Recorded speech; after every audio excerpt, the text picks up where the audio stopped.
Hey everybody, everybody. I hope everybody's doing well today. Welcome to the live stream. It's your Ak, it's your brother True Jew tapping in with y'all. It's the host voice of Zion. Hope everybody had a beautiful Shabbat. I know most of y'all are getting ready for the work week this Monday.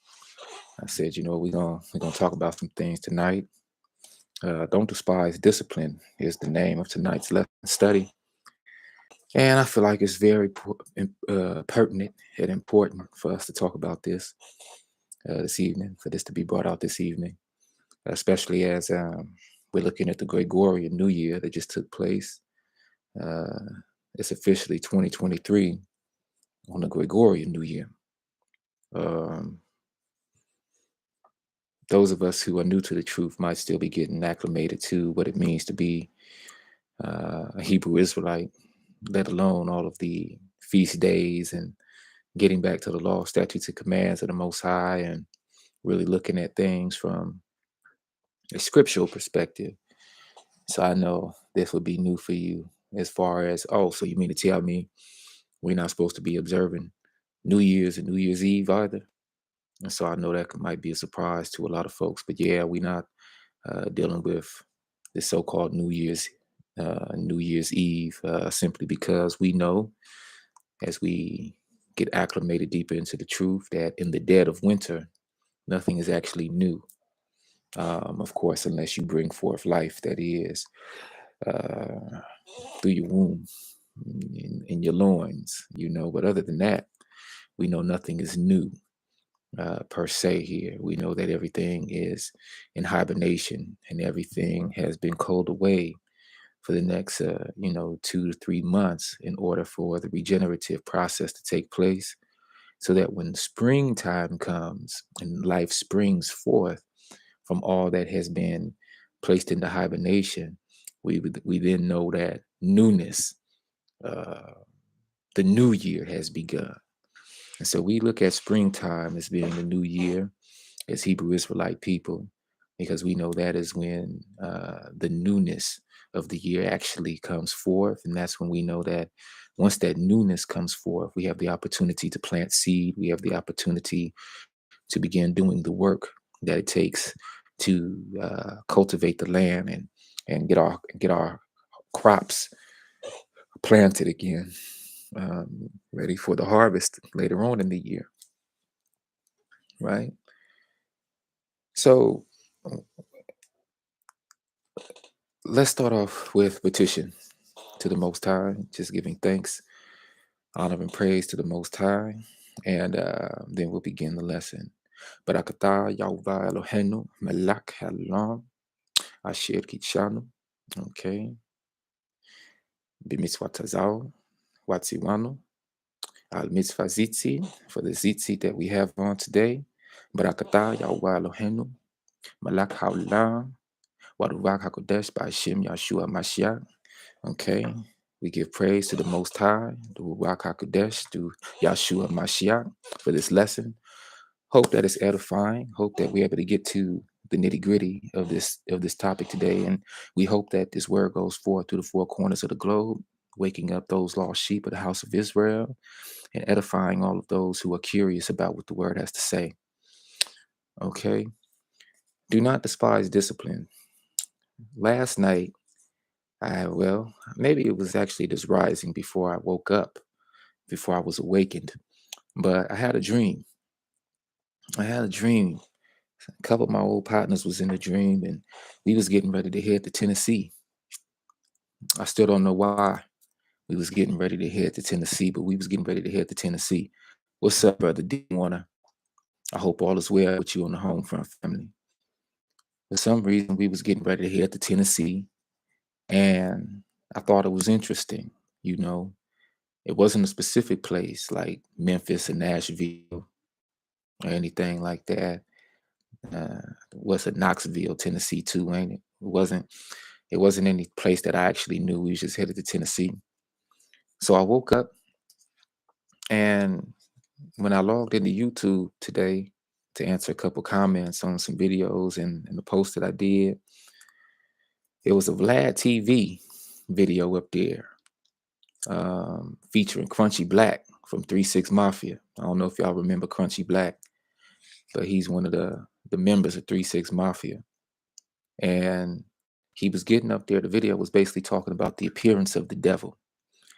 And he wanted to let folks know, and he said, he might get in trouble for this, but he said he wanted to let folks know the devil don't come how the media portrays and how movies portray the devil. The devil's gonna come to you with hidden intentions, basically. The devil's gonna come looking pleasant to the eye. The devil is gonna come presenting himself to you as something that you like to see versus a nasty, wicked looking thing that is what it truly looks like.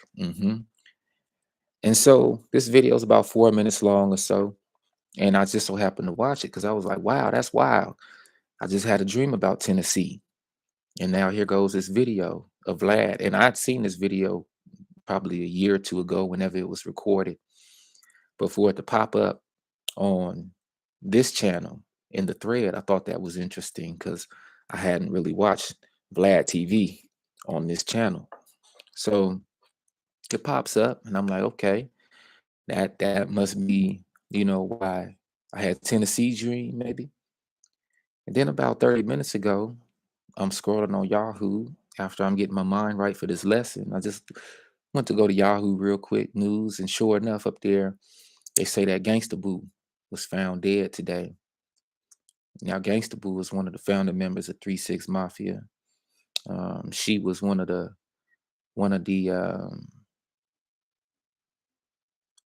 welcome family. Be sure to give a thumbs up, take notes. Thank you, Shalay V. Yeah, thank you, Queen Sister. So, Gangsta Boo was one of the founding members. She was the female act out of the group. I think it was another sister named K9, but she was the prominent female rapper out the group, Gangsta Boo, and she had been with them since she was about 15 or 16 years old. So she just passed away today at 43 years old, and I think it's still fresh in the air.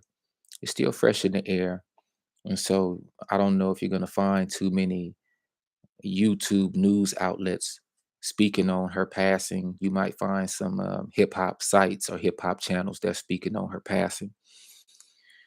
But one thing that I found interesting about the Crunchy Black interview, which reminded of how those brothers, they cut deals with the devil.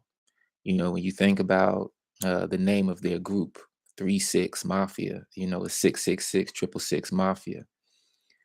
And according to Crunchy Black, that wasn't a mistake. That wasn't something that they was playing with. Okay.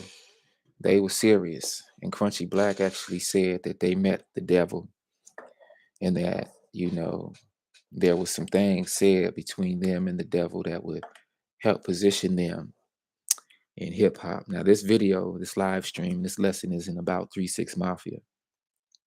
Not like that.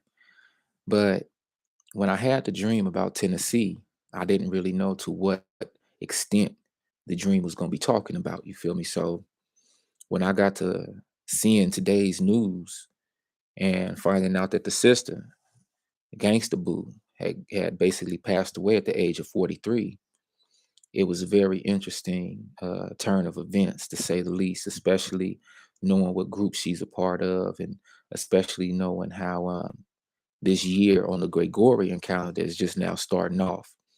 Okay, it's just now starting off. Yeah, people are passing away real young. Awakened Goddess, people are passing away real young.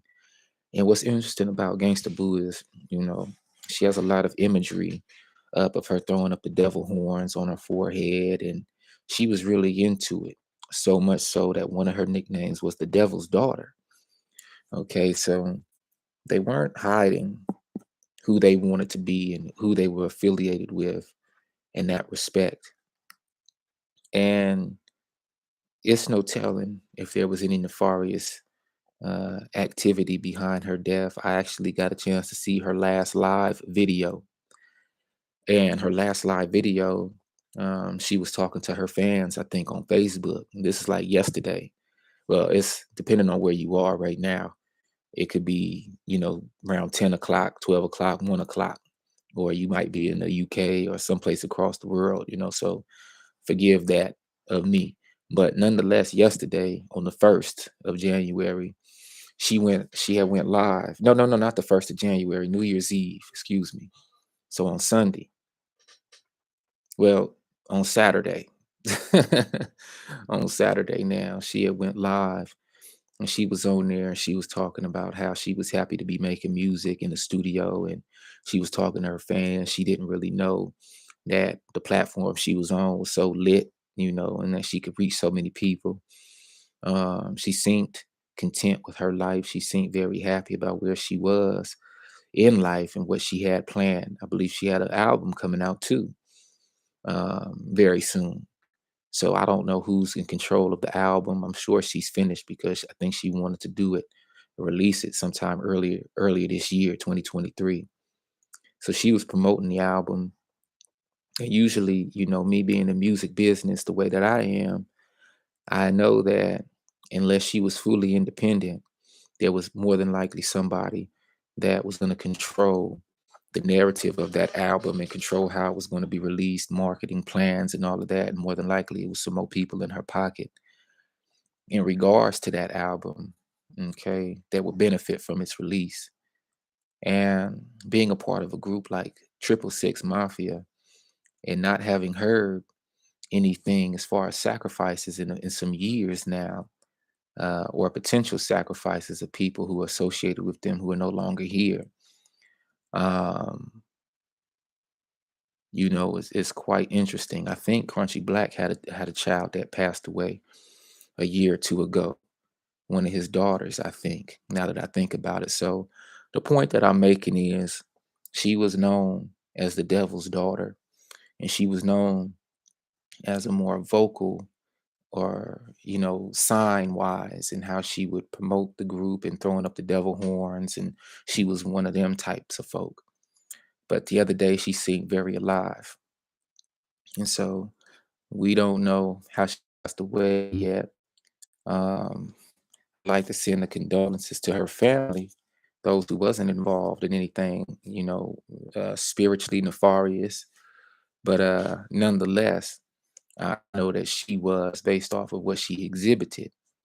Okay. And it's very sad and unfortunate that more and more of our people are falling by the sword. More and more of our people are losing life based off of faulty spiritual connection, a faulty spiritual connection, a faulty spiritual reception, being involved in things that would definitely put us on a certain side of the fence, you know. And so it's unfortunate, but all of this goes right into the lesson for today. And when we do things that go against what the Most High, the Father, have ordained for us or commanded for us to do, we find ourselves, if the Most High loves us as children, as sons, as daughters, the Most High is going to do some things to chastise us and correct us. And it's not up to us to despise that chastisement or that discipline, that correction. Excuse me, y'all. But it's more so up to us to receive the correction so that we don't make the mistake of committing whatever act we committed in order to get the discipline in the first place. I don't know how many of y'all was raised by your daddy, especially, and your mama. If she was the disciplinarian in the house or not. But those of us who had daddies who actually had belts that they would use to whoop us with should we cut up. Um, this thought came to my mind about that scenario. And I got my last whooping when I was 12 years old by my dad. I got my last whooping when I was 12 years old. Classic whooping. Classic. I didn't do nothing. I wasn't involved, but I was guilty by association. So I got whooped too. And I'll never forget, there was this dresser. There was this dresser in what was supposed to be my room. There was a dresser in there, and the dresser had a mirror on it. And I remember almost being as tall as my dad by that time. And I was 12. My dad's about 6'1", 6'2". And so I was already like right there with him. But of course I wasn't with him in weight, you know what I mean? So he grabbed us, he would usually grab us by the arm and hold us so that we couldn't do no blocking and we couldn't do nothing like that. And he would normally make us drop our pants, keep our drawers on, but drop the pants so he could make sure we wasn't hiding no pillows and no extra pair of jeans or anything like that, because we got slick after a couple years of getting whoopings. So he make sure we was gonna feel that belt. And that was the routine. And he started whooping me, but this the first time I didn't cry. I didn't cry. And I turned my head like this and I looked in the mirror. He caught my eyes looking at him in the reflection. That was the last time he whooped me. That was the last time he whooped me. Even at that time when I got whooped, I wasn't mad at him per se. Okay. I wasn't mad at him. And anytime I got whooped, I would never be mad at my dad for whooping me. And I would never be mad at the belt. A lot of times, we see these examples of the children saying they're gonna run away or plotting about how they gonna do this or do that, get back at whoever was the reason for getting them a whooping and all this type of stuff. And for all intent and purposes, I'm not talking about, abuse. I'm not talking about physical abuse or anything. I'm talking about whoopings that come through the act of disobedience when a parent is simply looking to correct a child with all of the knowledge that they have pertaining to whatever it was the child did. Okay. And so I never was mad at my dad for whooping me.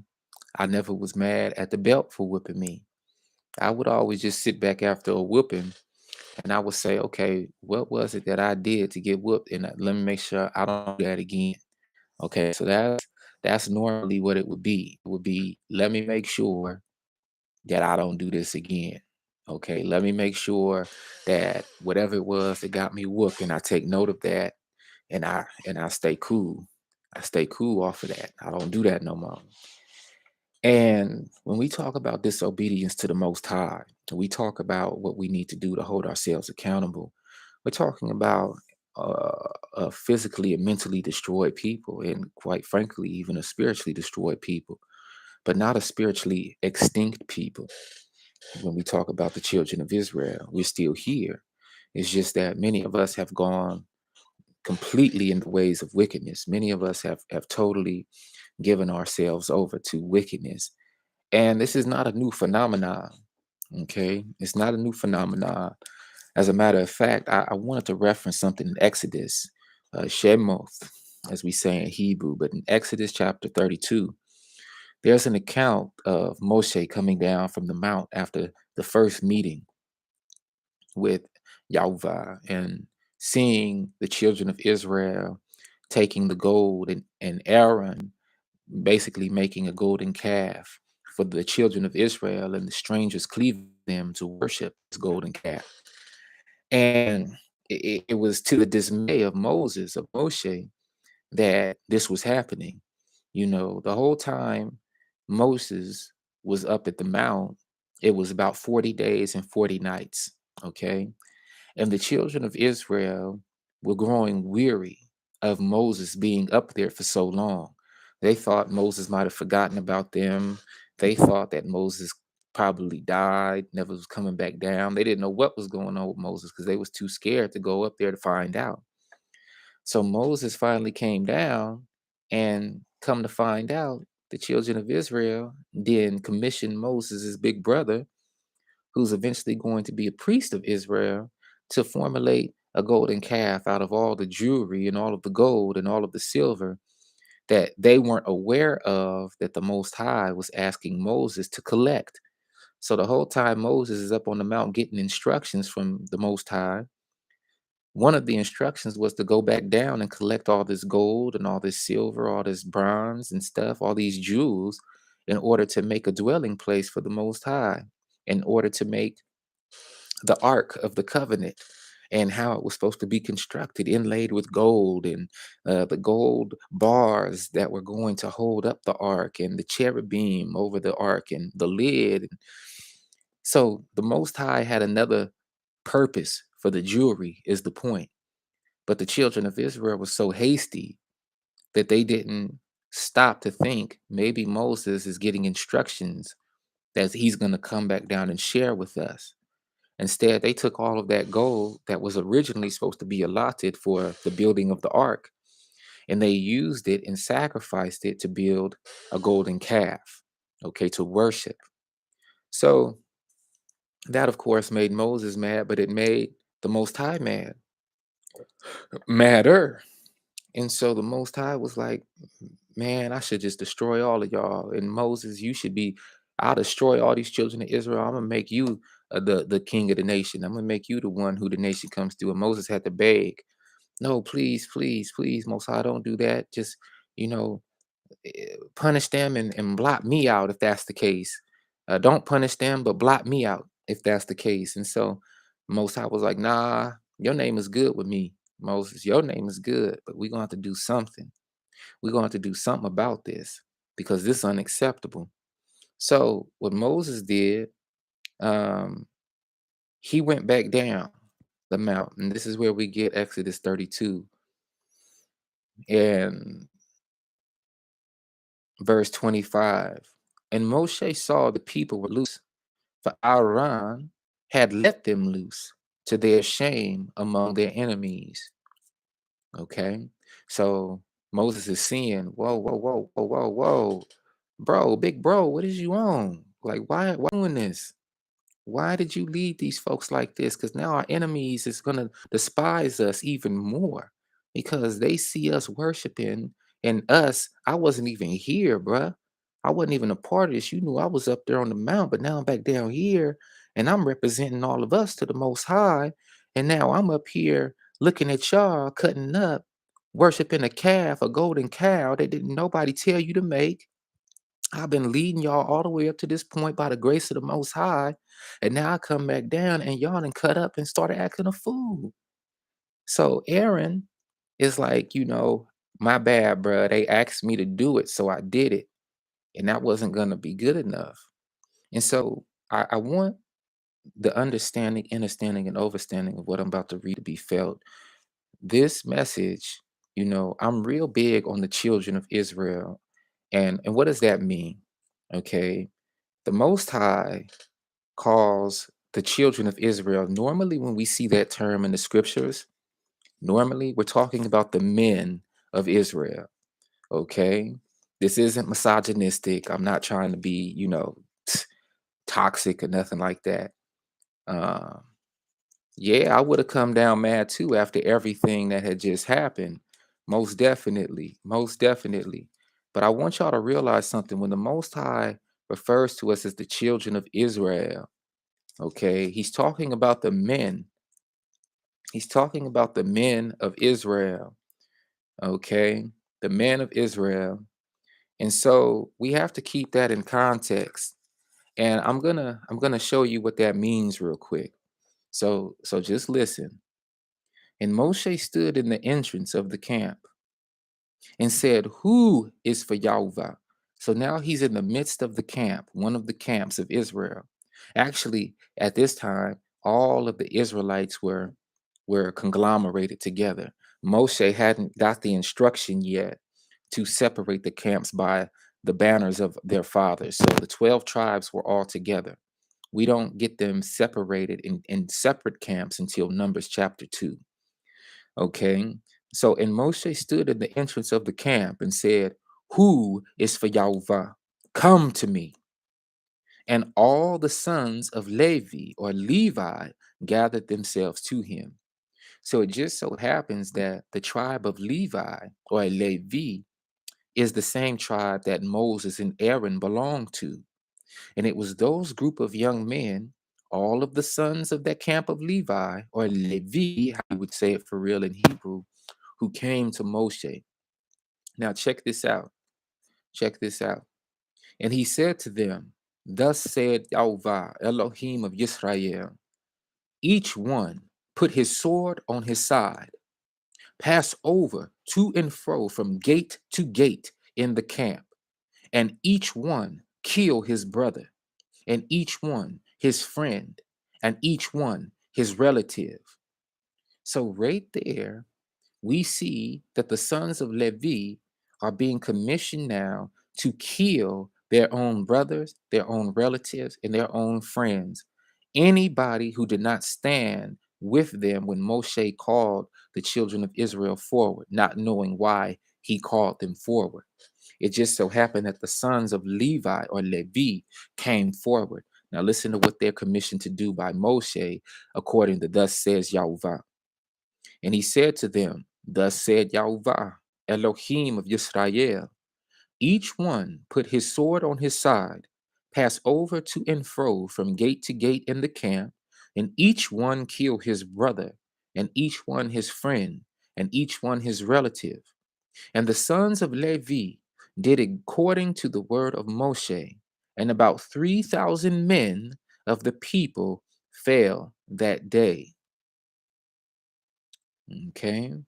So about 3,000 men of the people of Israel were slaughtered, not women, not children, just men. So on one hand, we see the children of Israel usually typifying men in the scriptures. And on the other hand, we see that when the people are punished, whenever there's a punishment that is extended to the people of Israel, it begins with the men. Okay. And this is why those of us who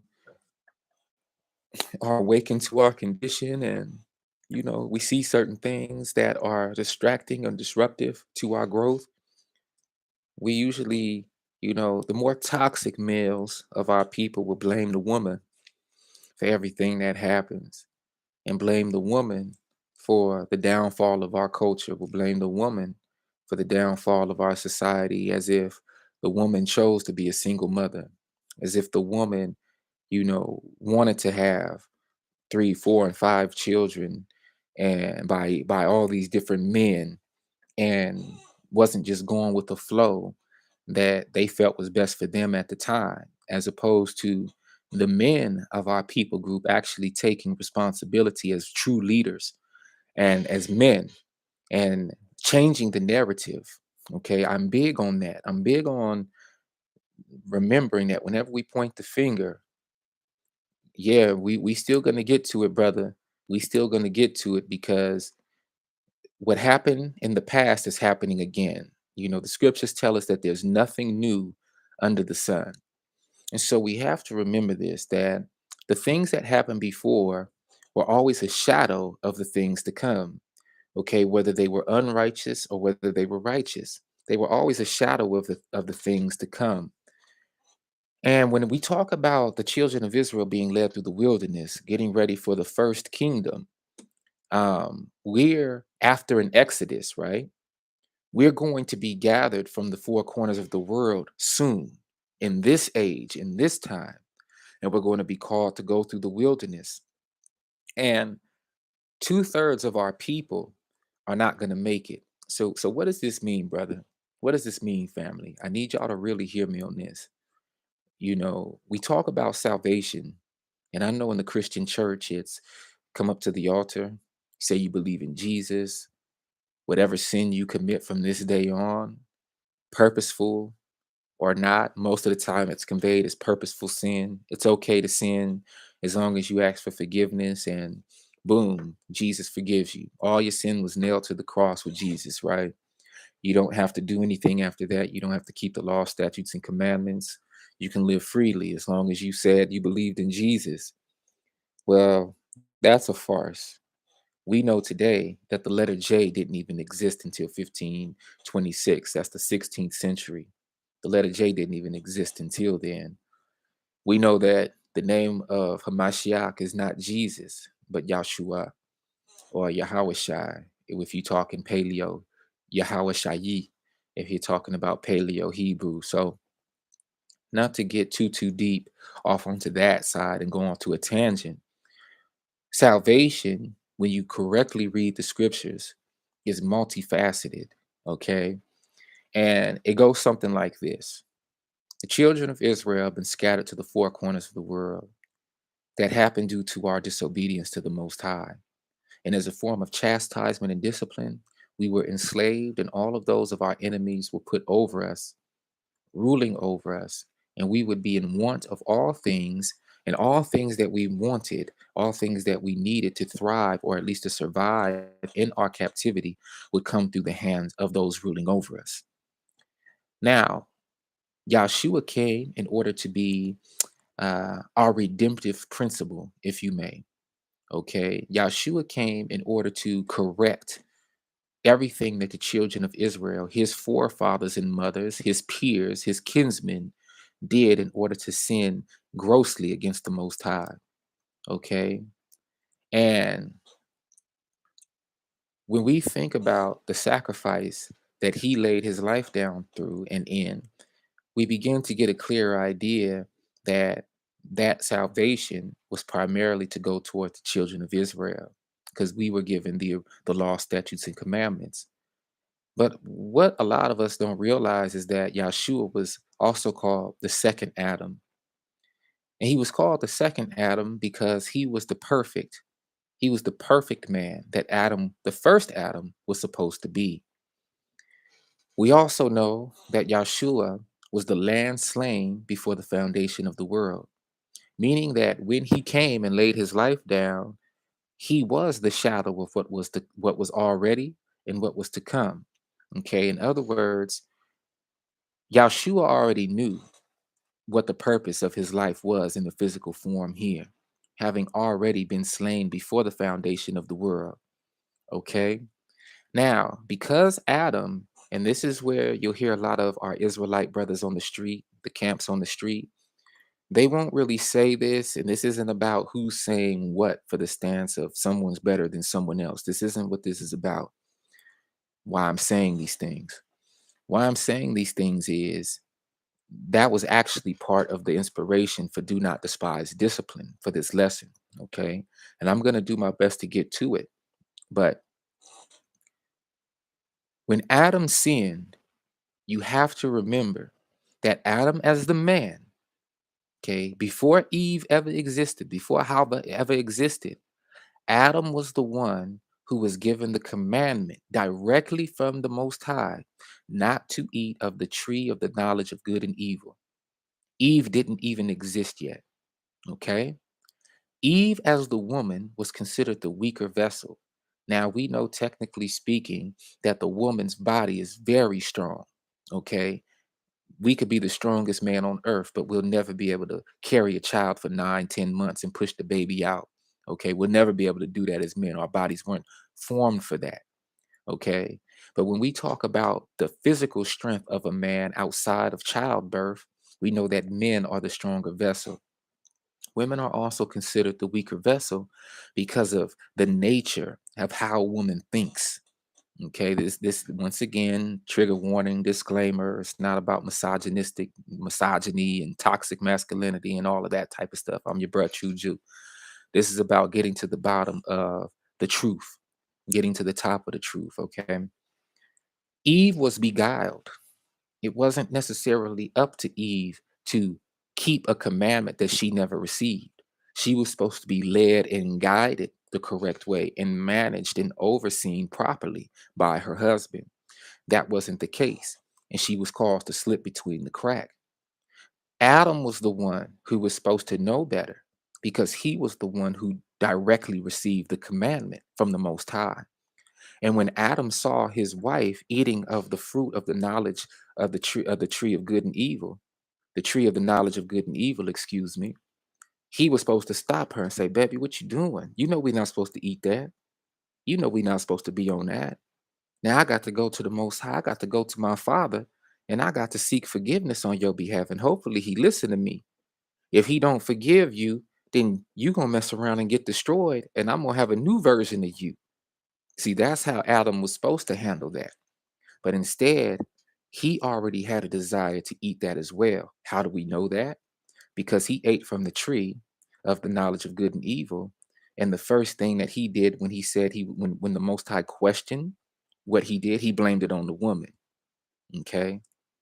When we keep it real with ourselves, whenever we do something that transgresses the law, statutes, and commands of the Most High, I'm just going to say, for the sake of this conversation, 9 times out of 10, we did it because deep down inside we wanted to. Okay. And we were willing to go through the punishment of that thing that we did that we knew we wasn't supposed to do. All right. Now, when we talk about Yahshua, Yahshua was considered the second Adam, because the first Adam is the one who broke the original commandment of the Most High. Before there was 613 laws, statutes, and commandments, before there was 2 tablets of the 10 commandments given to Moses on behalf of the children of Israel, before there were all the ordinances, all the bylaws, all the statutes, all the commands, all the judgments, there was a simple commandment of not to eat from the tree of the knowledge of good and evil, or death would enter into the world. Okay. And when Adam ate from the tree of the knowledge of good and evil, he sinned grossly, so much so that death entered into the world. Now, did they die immediately? No, because they were immortal before he ate. See, Adam was in an eternal body before he ate from the tree of the knowledge of good and evil. Death entered into man and people after Adam ate.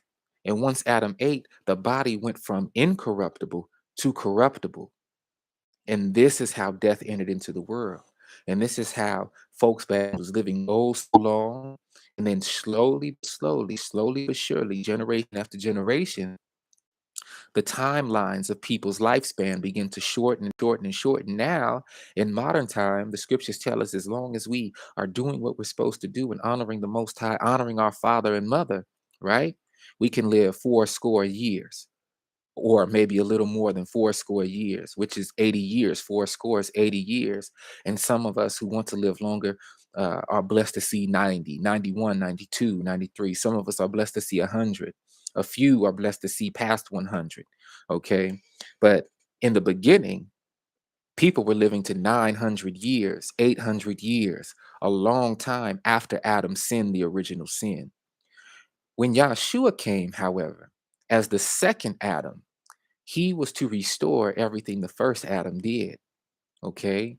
So when Yahshua's obedience, the children of Israel and man would be able to go from incorruptible to, from corruptible back to incorruptible. Okay. So Adam started off incorruptible, ate from the tree of the knowledge of good and evil, and was made corruptible due to his actions. The second Adam, aka Yahshua, came in a corruptible body and has been made incorruptible through his actions. Okay. And so the reason I'm saying this is because before there was ever 12 tribes, before there was ever a people chosen out of the nations of the world to be the stewards and light to the Gentile and heathen nations, to be the way showers on earth, there was already commandments given. Okay. There was already a set of commandments, and those commands were broken by Adam. And that's how sin entered into the world. Adam is the father of the nations. Okay. And Adam is the father of Noah as well, whose 3 sons became the progenitors of the 3 nations. Okay. Now, this is very important to grasp because we're going to get into why we don't want to despise discipline in a moment. But sin entered into the entire world before the Israelites were even born. Okay. So that's why salvation was going to be needed for the world, for the Gentiles, for the heathen, for the people that are non-Israelites, for the people who were born on this earth before Israelites even existed. Then you have a different form of that same embodiment of salvation, except this salvation is in regards to the children of Israel, because the children of Israel were chosen out of all the nations of the earth to be the literal stewards and carriers of the law, statutes, and commands of the creator of this earth. Okay. So when we broke the commands, and we did so purposefully, just like Adam did, when we broke the law, statutes, and commands that were more clear, more abundant, okay, more concise in how we were to govern ourselves as a nation, when we sought after the ways of other nations, when we sought after the ways of being like the heathen who we were supposed to guide in truth, guess what happened?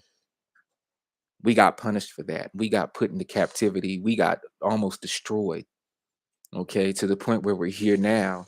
And excuse me, and we don't know who we are. Of course, we're waking up now, but when I say we, I'm talking about us as a conglomerate. And speaking on a conglomerate, you know, anytime, and this is why I started off with that story about me getting whooped, my last time getting whooped. I didn't do anything that time, but I was guilty by association pretty much, right?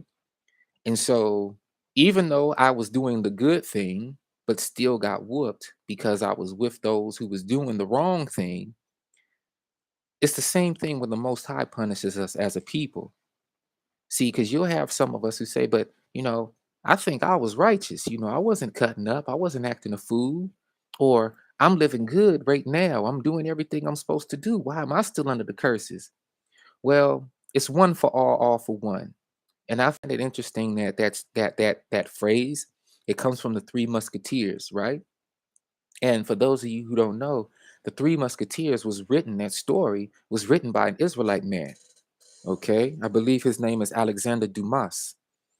That story was written by an Israelite man. Okay. So when you think about that slogan, all for one for all, then it's befitting to apply that to the children of Israel because the prophets were righteous.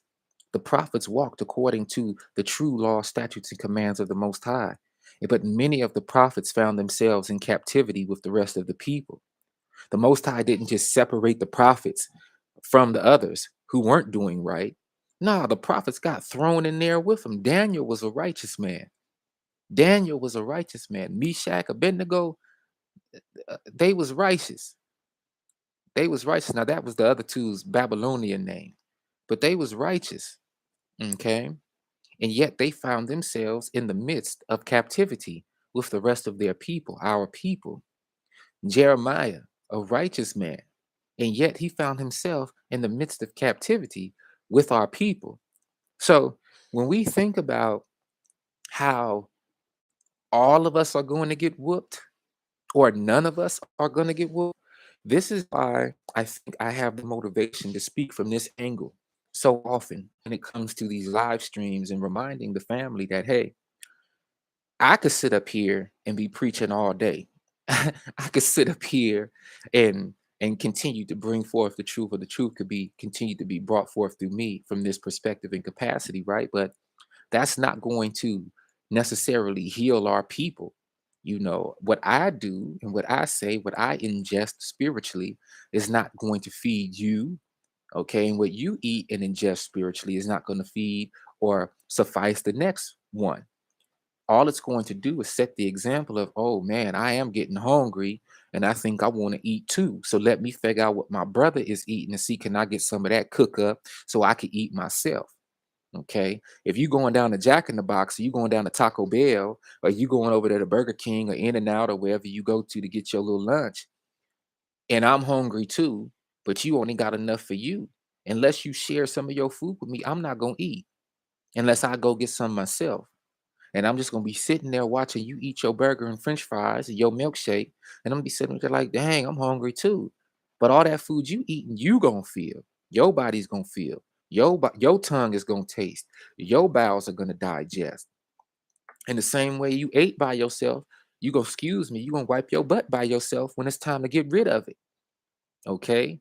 And so that's how it works when it comes to the truth of what the matter is, keeping the law, statutes, and commands of the Most High. However, if us as a people go off and we don't keep it, but only a few of us do, guess what?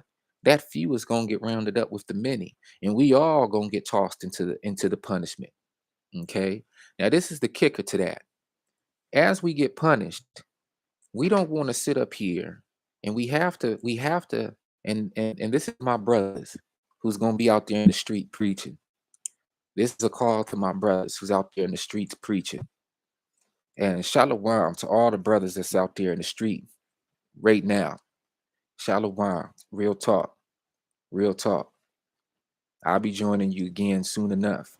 But I think it's important that we really look at this from a, once again, now I'm pointing fingers, you know, in love, really peeping what's going on, seeing, okay, why are we here? And not getting mad at the whooper, not getting mad at the belt, but getting mad at ourselves. So much so that we finally decide, hey, I don't want to get whooped no more. I'm cool. I don't want to get whooped no more. And as a matter of fact, I want to do whatever I could do now righteously to correct the situation. I want to do whatever I could do now to be an example to my brother or my sister who's still getting whooped, who ain't really woke up yet to what's going on. Let me be an example on what to do, because it looked like she hungry. It looked like my brother is hungry. It looked like they hungry for some real knowledge and truth. But the cold part about it is they could only see me cooking this thing up. They could only see me eating myself. It's not until they're inspired to walk over to me and say, brother, what is that you eating? That sure do look good. That sure do smell good. That I could point them in the direction. And in this case, we want to be pointed in the direction of the bread of life. Okay. We want to be pointed in the direction that would help us spiritually heal. We want to be pointed in the direction where when we eat, we're eating of the righteous thing. We're eating of that good thing, because the scriptures tell us a man shall not live by bread alone, talking about physical bread, but by the word of the Most High. That's the spiritual bread. A man should not drink water alone, physical water, but he got to live by the water of life. That's the spiritual word. That's the word. Okay. And so let's go into something real quick. Let's go in to, um, let's see what I want. Let's see, do I want Job chapter 5 right now? Yeah, let's go to Job chapter 5, verse 17 and 18 real quick. Look, this is verse 17 of Job chapter 5. Look, blessed is the man whom Eloi does reprove. So do not despise the discipline of the Almighty, for he bruises, but he binds up. He smites, but his hands heal. Okay, look, blessed is the man whom Eloi does reprove. So do not despise the discipline of the Almighty. Whether we knew it or not as a people, us going through slavery, and this is why you'll hear, I haven't really necessarily heard Kanye say this, but he's said slavery is a choice, right? Then you hear some folks who would definitely be called coons for saying slavery was the best thing that happened to black folk. Have y'all ever heard that? Have y'all ever heard somebody saying slavery was the best thing that ever happened to black folk, black people? I have. But every time I heard that, it wasn't a spiritual context. They would say things like, oh, yeah, slavery was the best thing that happened to black people, because if we weren't enslaved, we'd still be in the jungles of Africa wearing skins and swinging from trees, right? They always get real racist as if that's what we was doing in Africa, right? they get real racist. All of a sudden, our own people get real sick with it, right?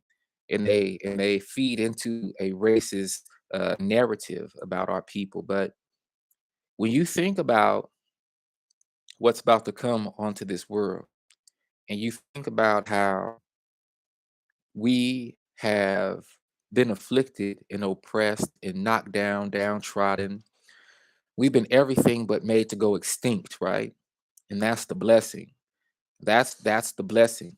But when you think that the Most High have never abandoned us, and you can look at it from the perspective of, excuse me, everything we've been doing or been forced to do in this country being a form of punishment, then we can start to see, wait a second, to the Most High, you have to remember 1,000 years is like a day, and a day is like 1,000 years.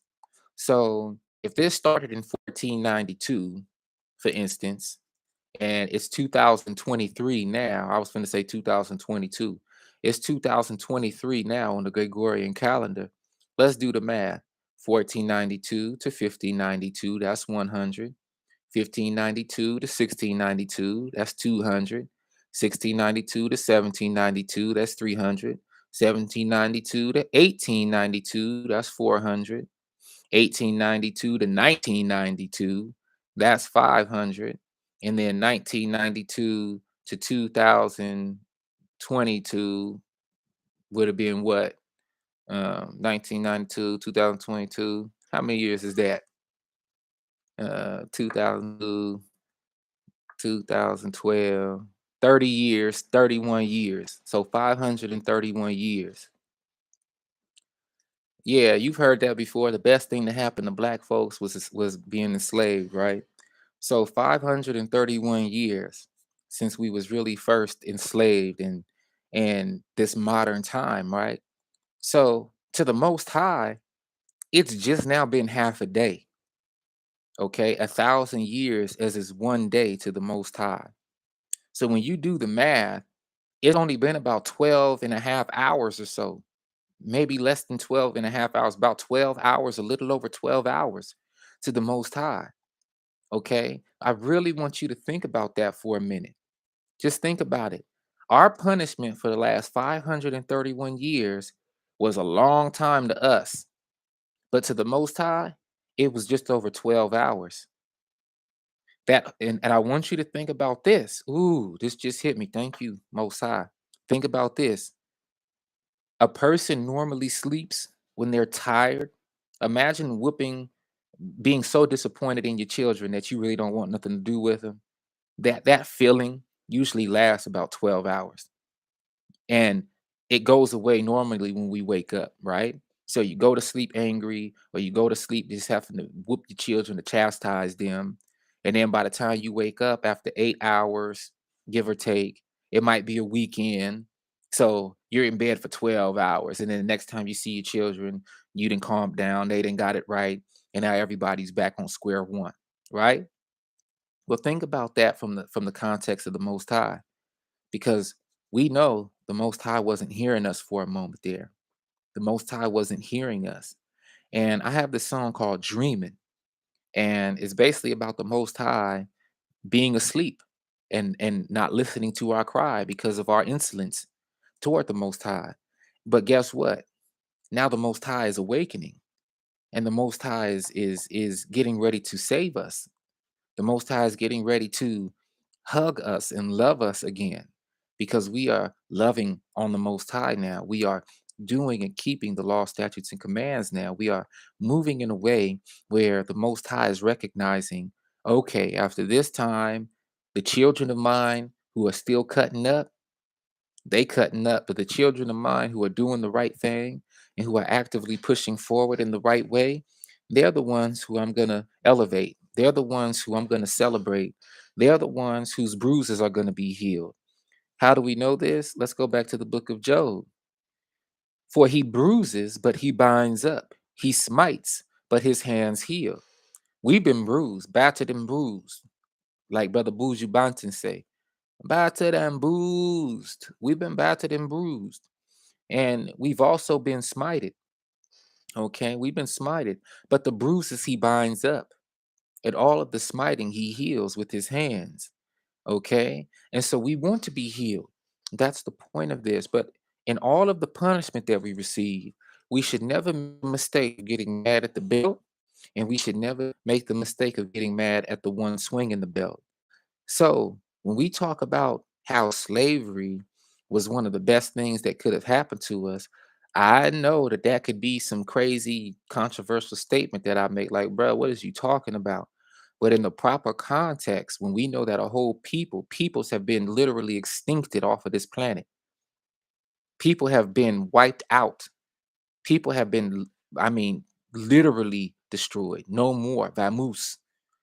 Whereas the children of Israel, through all of the chastisement, through all of the nations laughing and scorn, through all of the smiting, through all of the bruising, through all of the destruction, through all of the oppression, through all of the nastiness, the perverseness that's taken place to our people, we're still here.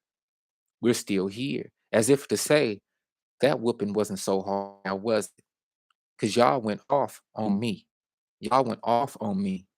And I did everything for y'all, but y'all went off on me. So now you got to feel my wrath, but I'm not extincting you.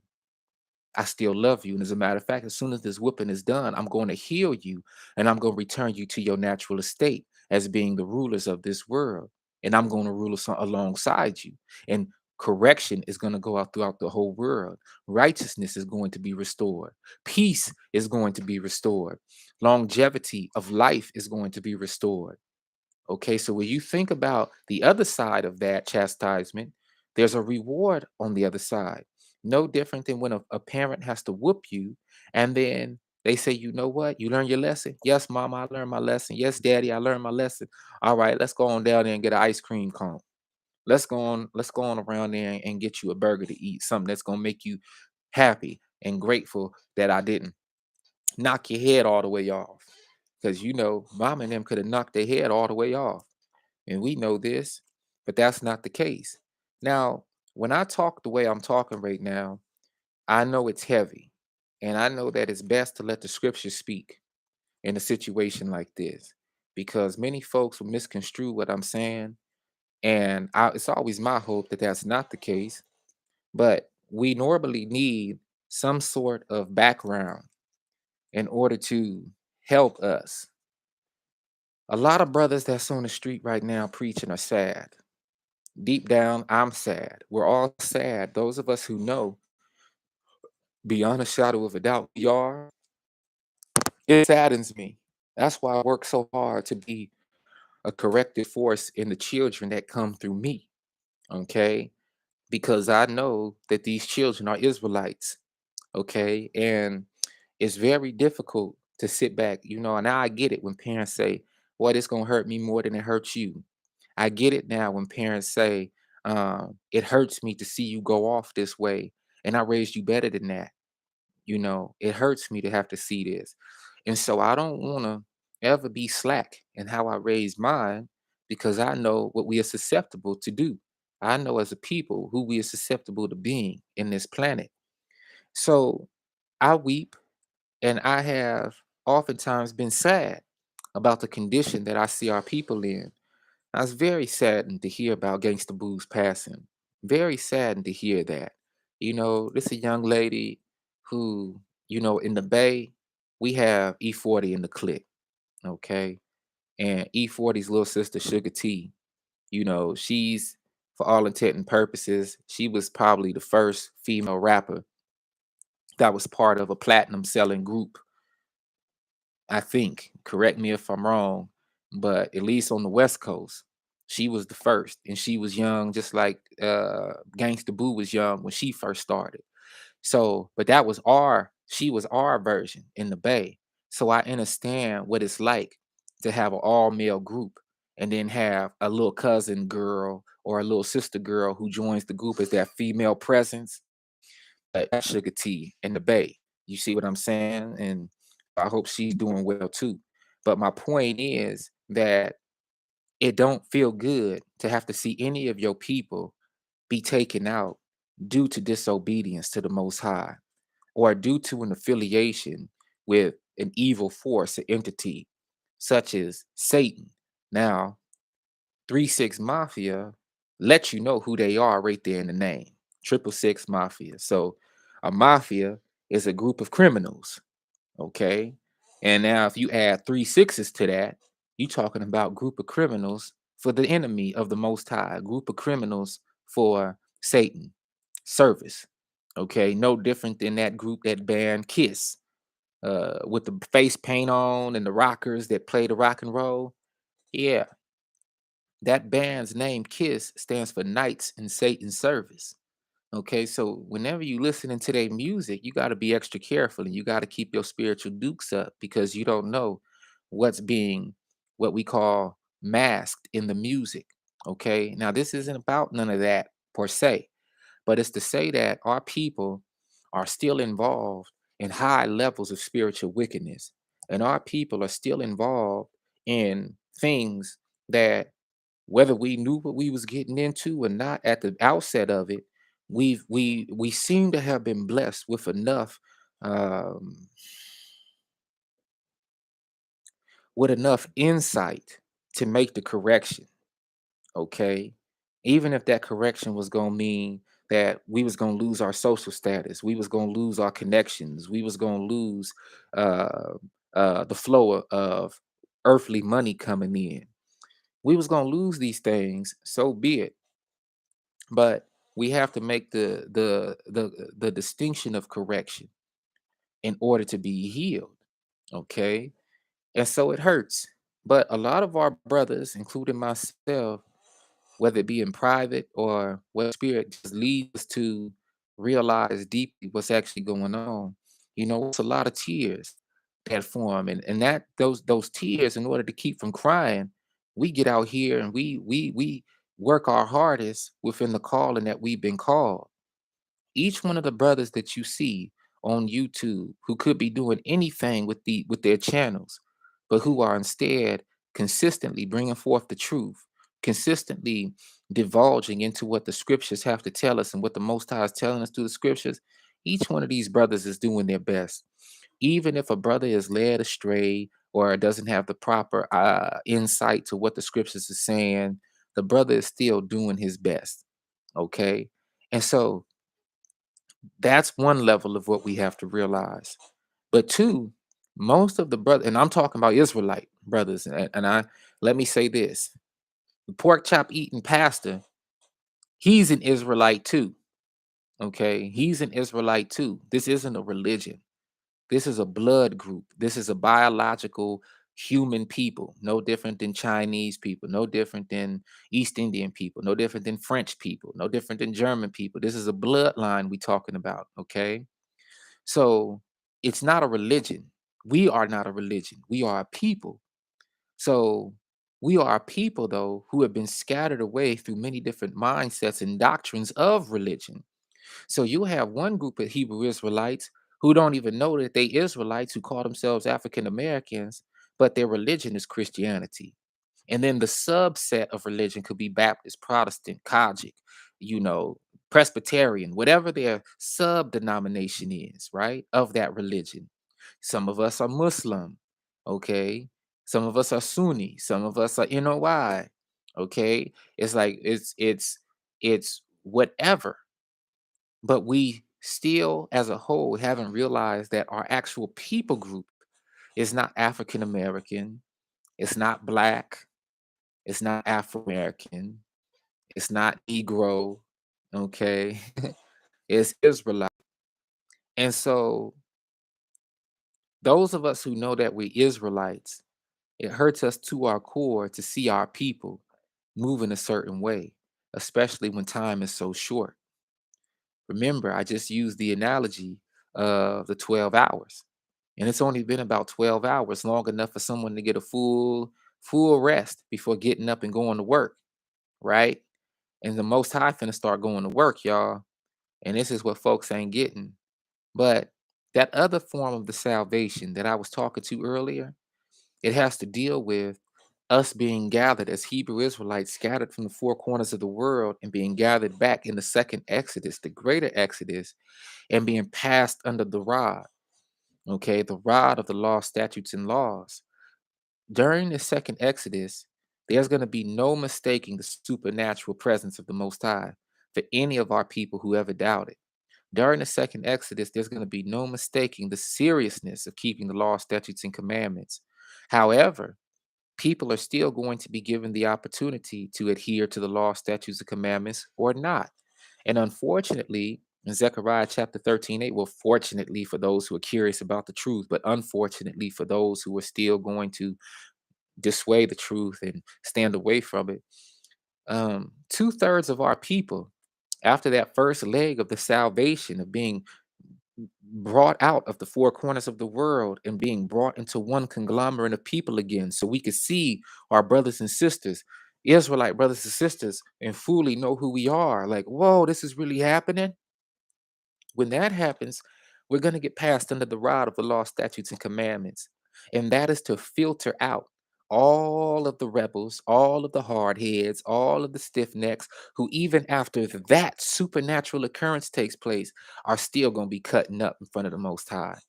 And that's why I had to bring out the lesson in that narrative from what happened in the first wilderness during the first Exodus, when Moses was in the mount face to face with Yahweh, come down with the tablets that Yahweh wrote with his finger, and then coming into an environment where the children of Israel are worshiping a golden calf and having to kill 3,000 men of Israel.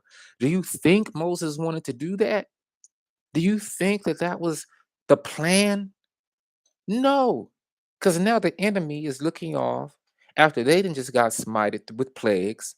The enemy is looking off like, oh, snap, they really do have a power that's guiding them that's stronger than our power. Snatch their butts up out of here. And now is guiding them into their own land. But for those same people to experience such supernatural greatness, to then be 3,000 of them, to then be killed on behalf of the very power that saved them, do you know the ridicule that could have been faced by that? Do you see the problem with that? Do you see how it's an oxymoron, how almost hypocritical that is? So that was nothing that they wanted to do. Moses didn't want to have to do that. Okay. But that was the first wilderness. And that wilderness was a lesson to us to show us what was going to happen in the second wilderness, in the greater Exodus. Okay. And unfortunately, there's going to be even more of our lives lost out of the children of Israel in the second and greater Exodus, because now we're more in number than we were when we left Egypt the first time. Okay. And I, you know, I don't know exactly what we was doing in Egypt at that time, but I know our mindset was geared toward a nation that wasn't our own. In the same way we're in captivity here, and we're willing to do anything and everything under the sun except come back to the law, statutes, and commandments that was given to our foreparents, our forefathers, on behalf of the nation. We would rather do everything that we're not supposed to do. And we're still going to get gathered, just like everyone was doing what they weren't supposed to do and commit, but was gathered with the ideologies of the place where they were captive. That's where the golden calf came from. They didn't learn that in the wilderness. The golden calf, that was something taught to our people while they were still in Kemet and still in Mitzrayim. And they adopted those ways and brought them into the wilderness. And the same way they adopted those ways and brought them into the wilderness is the same way many of us have all over the world have adopted the ways of the Gentile. And we are going to bring those things into the wilderness the second time. But the Most High is going to give us a chance to filter those things away. And even then, the scriptures tell us that 2/3 of us are not going to answer to the call and not going to do the right thing. So this is very sad, right? But we still have a chance. And this is why lessons like this are so important. But brothers know this. So we weep about this. Let me read something to you in Lamentations, chapter 1, verse 16 down. This is why I weep. Listen to this carefully, y'all. When I read scriptures like this, I read them from the first person perspective, excuse me. And I read them as if they're petitions directly from me back to the Most High, or I read them as if they're my words exactly. Okay, this is where I found the power to lie for myself. This is where the power comes from me when I sit and I pray. Okay, we don't have to try to recreate the words because it's already English. We should already be trying to get back to the Hebrew. We should already be trying to learn our original tongue, the holy tongue. But at times, it gets a little difficult for us. It gets a little difficult for us. So we have to speak English. Okay. But listen, this is why I weep. My eye, my eye is running down with water because the Comforter who could bring back my life has been far from me. My children are stunned, for the enemy has prevailed. Zion spreads out her hands. There is no comforter for her. Yahweh has commanded concerning Jacob. His neighbors are his adversaries. Yerushalayim has become an uncleanness among them. Yahweh is righteous, For I rebelled against his mouth. For I rebelled against his mouth. Hear now all peoples and see my pain. My maidens and my young men have gone into captivity. I called for my lovers, but they deceived me. My priests and my elders breathed their last in the city while they sought food to bring back their life. This food is talking about the Torah. Okay. See, O Yahuwah, that I am in distress. My inward parts are boiling up. My heart is overturned within me, for I have been very rebellious. From without, the sword has bereaved. At home, it is like death. They have heard that I sighed with no one to comfort me. All my enemies have heard of my calamity. They have rejoiced that you have done it. You shall bring on the day that you have announced. So let them become like me. You see, all the enemies of Israel have rejoiced that the people of the Most High have been knocked down, so that advantage can be taken over us, so that finally the people of the book can be enslaved and oppressed, and the highest can be made the lowest, to make way for all the other nations to thrive and to make riches and to advance over us in this place, because they were not the ones chosen by the Most High. They have formed a confederacy against the children of the Most High, preaching and teaching lies to us and our children to keep us from being awakened. And it's very sad. But why? Why? It's because I rebelled against his mouth. You, Israelite man, rebelled against the Most High. You, Israelite woman, daughter of Zion, rebelled against the Most High. And we taught our children how to rebel against the Most High. Now our children are growing and rebelling against the Most High. They are matching up with others of our people, men children with women children, and women children with men children, and producing more children, a new generation who is rebelling against the Most High. So all our enemies have heard of our calamity. They have rejoiced that you have done it, speaking to Yahweh. You shall bring on the day that you have announced. So let them become like me. Let all their evil come before you, and do to them as you have done to me. For all my transgressions, for my sighs are many, and my heart is faint. You see, we had a live stream lesson the other day, and we was talking about how those who were placed over us, they were used as the whipping stick of the Most High. However, they went overboard. They went overboard. It's like a parent who is supposed to just whoop their child in correction, but instead strip the child naked, throws the child in a damp and cold basement for days on end, with no electricity, no light, no food, crumbs of stale oatmeal, crumbs of stale grits, little pieces of stale bread. Keeps the child down in the basement for days on end, talks down to the child, mentally abuses the child, traumatizes the child, is not correcting out of love, but correcting out of an inhumane, demonic nastiness. See, the other nations contrived a form of punishment that the Most High knew would happen, but wasn't intended. It wasn't intended to happen like that. Okay. And instead of us just being whipped and being corrected, we was whipped, we was chastised, we was abused, and we was forced into inhumaneness when it should have just been a whoop and go sent to the corner, go to your bed, lie down, and when you get up, we'll be cool. Instead, the whole world took advantage of that opportunity to chastise us, and they went way overboard. So these people are going to have to pay for that, going to have to pay for that. But This is for all of my transgressions. This is for all of your transgressions. Even through all of that payment of transgressing, we were still made to be alive and not extinct. You see what I'm saying? You see the word is saying? So this part that's very important. This is the part that's very important. I'm going to read from Lamentations chapter 3.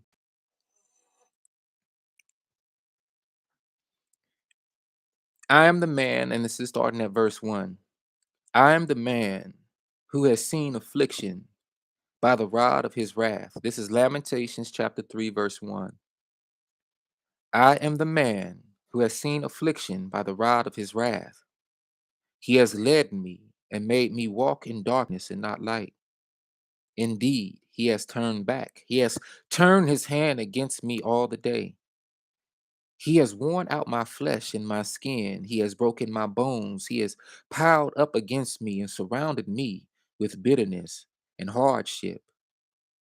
He has made me dwell in dark places like the dead of old. He has hedged me in, and I do not go out. He has made my chain heavy. Also, when I cry and shout, he shuts out my prayer. He has blocked my ways with hewn stone. He has made my paths crooked. He is to me like a bear, lying in wait, a lion in hiding. He has turned aside my ways and torn me in pieces. He has laid me waste. He has bent his bow and set me up as a target for the arrow.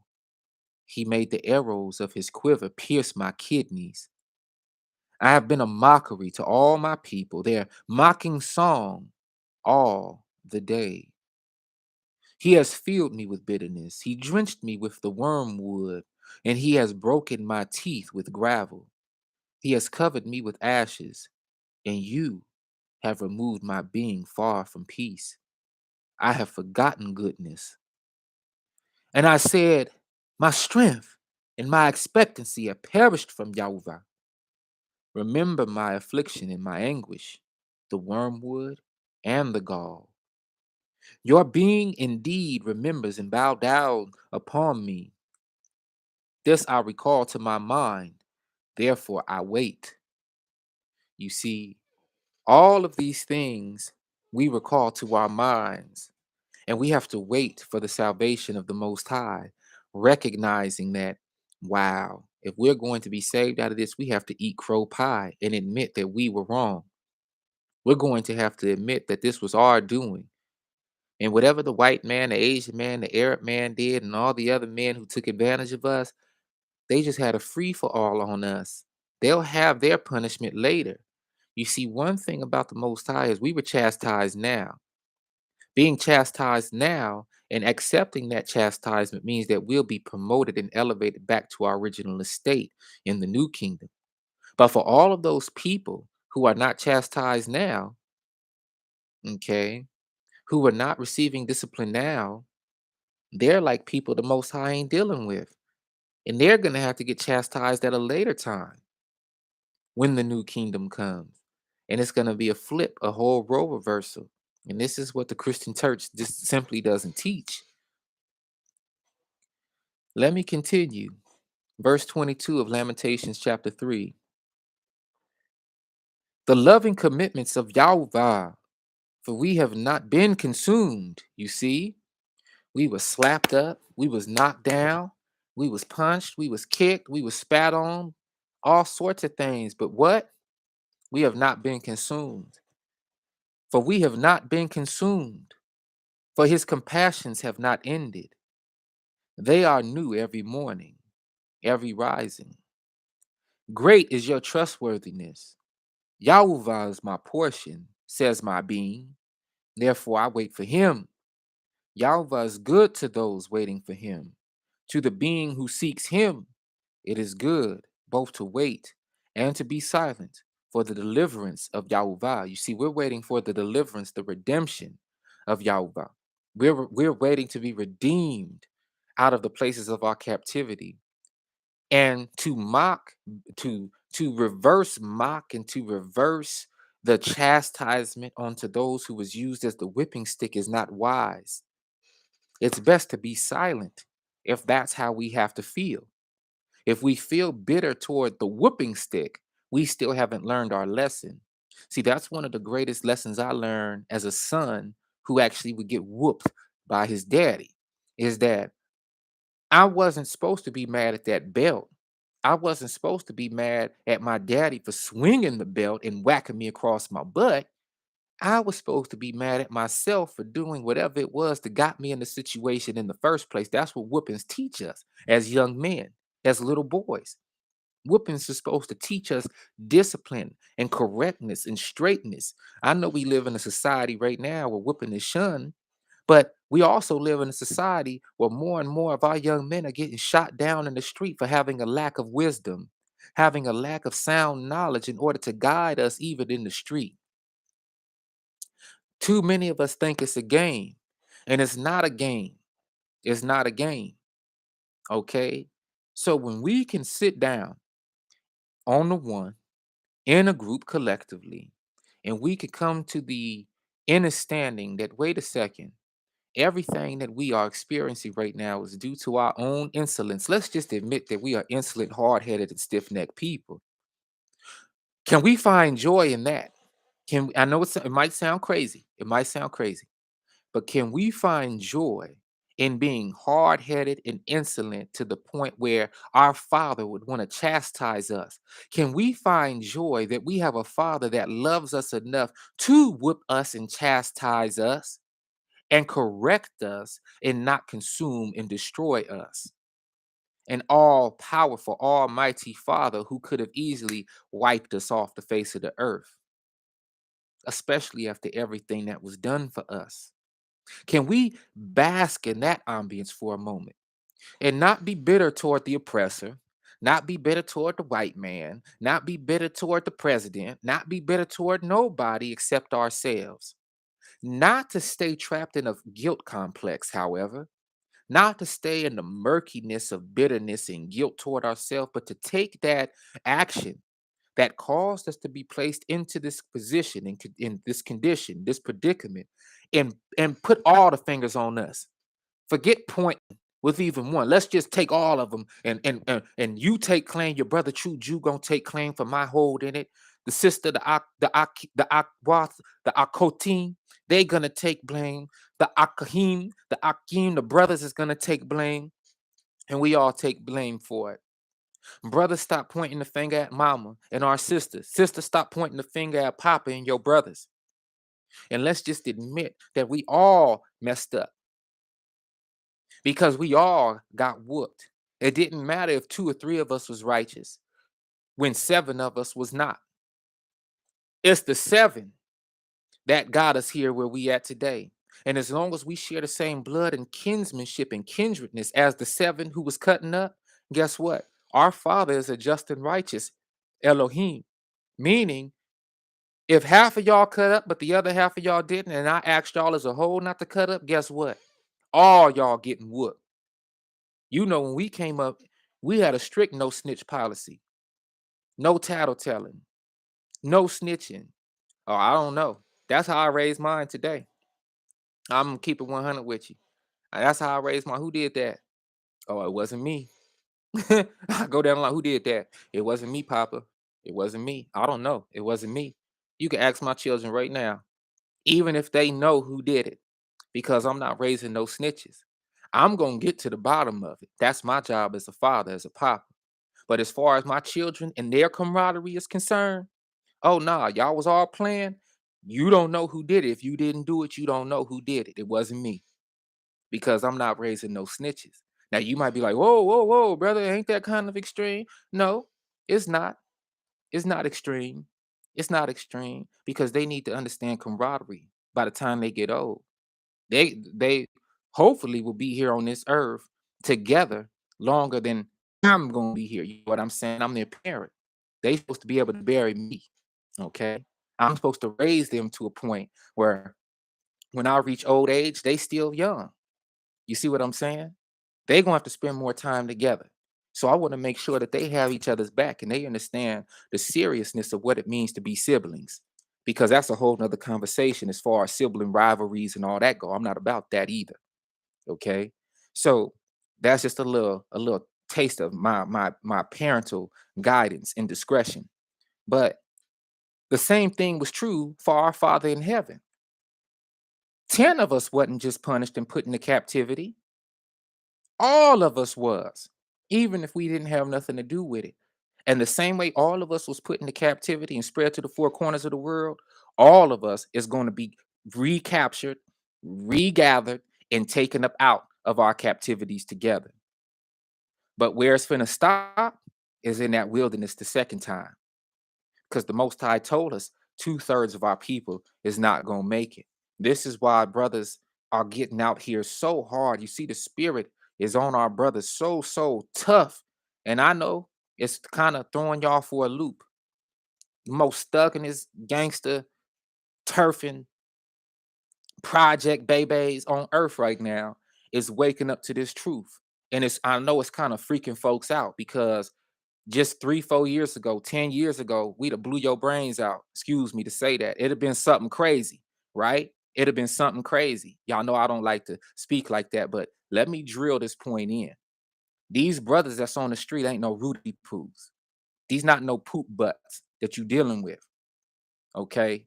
We have been blessed with the opening of our eyes to see the truth of the scriptures for what it's really saying, for what these scriptures are really saying. We've been blessed to see that we are the warriors of the Most High. We are truly the children of the Most High. We are the Israelites. And so we are doing our best to take our stance back. We've been provoked to jealousy for too long. Okay. And we not going to sit up here, not this generation. We not playing about this. So you see brothers that could have been doing all sorts of worldly things who is now in your face with these scriptures, making this the cool thing, making this what's to be desired, making this that thing that's going to be trending, making it popular again to stand strong for the Most High. And once our sisters see that, and y'all sisters see that we not playing about this, then the sisters are going to take note. And the sisters is going to start getting back to virtuosity. The sisters is going to start getting back to that kind and gentle heart. The sisters is going to get back to not having an evil eye toward their husbands and their children. Just like our men are not going to be keeping the evil eye toward our women, toward our children, toward each other. And we're going to begin to heal. Okay. And this is what's so important. This is what's so awesome about what's taking place right now. And I know it ain't no fluke. This ain't no fluke. Brothers all over the world is waking up. And we tired. We tired. We tired of what we see. And so we have to push a hard line. What I'm saying, however, is because we tired and we so upset, we so sad, we so angry about what's going on with us still, at times we forget that everything that's going on with us is because of us. All for one for all. Okay? But we have not been consumed. Okay? Let's continue to read from Lamentations chapter 3, verse 22 down. The loving commitments of Yahweh, for we have not been consumed, for his compassions have not ended. They are new every rising. Great is your trustworthiness. Yahweh is my portion, says my being. Therefore I wait for him. Yahweh is good to those waiting for him, to the being who seeks him. It is good, both to wait and to be silent, for the deliverance of Yahweh. It is good for a man to bear a yoke in his youth. Let him sit alone and be silent, because he has laid it on him. Let him put his mouth in the dust. There might yet be expectancy. Let him give his cheek to the one who strikes him. He is filled with reproach. For Yahweh does not cast off forever. For though he afflicted, yet he shall show compassion, according to the greatness of his loving commitments. For he is not afflicted from his heart, nor does he grieve the children of men. To crush under his feet all the prisoners of the earth, to turn aside from the right ruling of man before the face of the Most High, or wrong a man in his cause. This Yahweh does not approve. Who was it that spoke, and it came to be? Has Yahweh not commanded it? Do not the evils and the good come out of the mouth of the Most High? What? Should mankind complain? A living man because of his sins? Let us search and examine our ways and turn back to Yahweh. Let us lift our hearts and hands to El in the heavens and say, this is a prayer we can all say, y'all. Verse 42 of Lamentations chapter 3. We have transgressed and rebelled. You, you have not forgiven. You have wrapped yourself with displeasure and pursued us. You have killed. You have not shown compassion. You have wrapped yourself with the cloud so that prayer does not pass through. You make us as scum and refuse in the midst of the peoples. All our enemies have opened their mouth against us. Fear and a snare have come upon us, shame and ruin.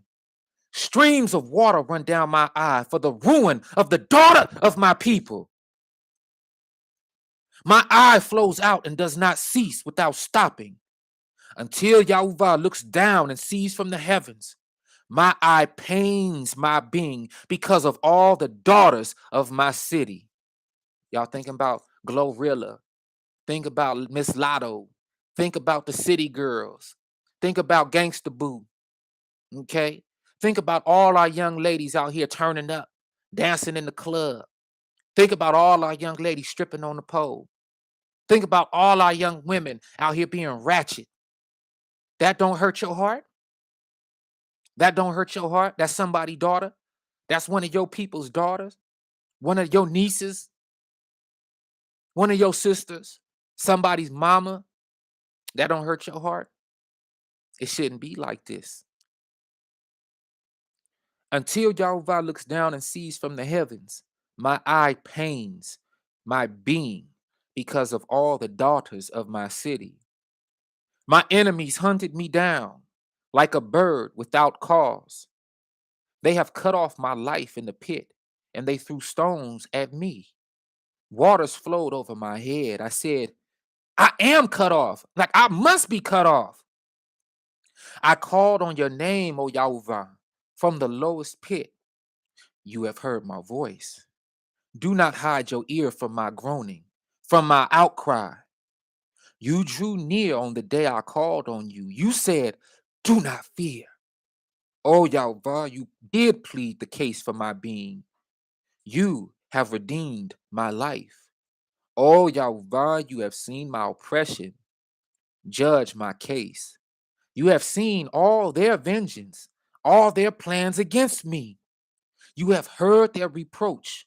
Oh, Yahweh, all their plans against me, the lips of those rising against me, and they're scheming against me all the day. Look at their sitting down and their rising up. I am their song. That's all we hear on the news. That's all we hear on the media. Another black man shot, another sister hung in jail, another this, another that, another child gunned down, innocent. This is their song. This is what we hear in the media. Okay? This is what they dance to. This is what makes them happy. The enemies of the Israelite people, right? Verse 64 of Lamentations chapter 3. Repay them, O Yahweh, according to the work of their hands. Give them a veiled heart, your curse upon them. Pursue and destroy them in displeasure from under the heavens of Yahweh. So, what we're seeing right now is the taking action in a righteous manner. The fact that we can identify the things that we have done as a people, as a collective. I haven't seen us, me personally, I haven't seen this, where just for one day, some of our people or one of our people was chopped down in the street by an oppressive force, right?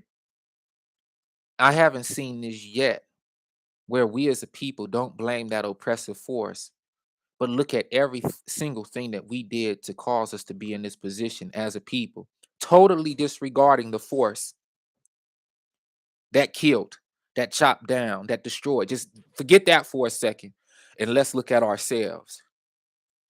And let's cry amongst ourselves. Let's seek repentance for ourselves, amongst ourselves, forgetting what the enemy did, because the enemy is the whooping stick. Not getting mad at the belt no more. I'm surprised the belt ain't broke yet, but not getting mad at the belt and just getting mad at one another. So much so to the point where we say, bruh, I done had enough. I done had enough. Sis, I done had enough.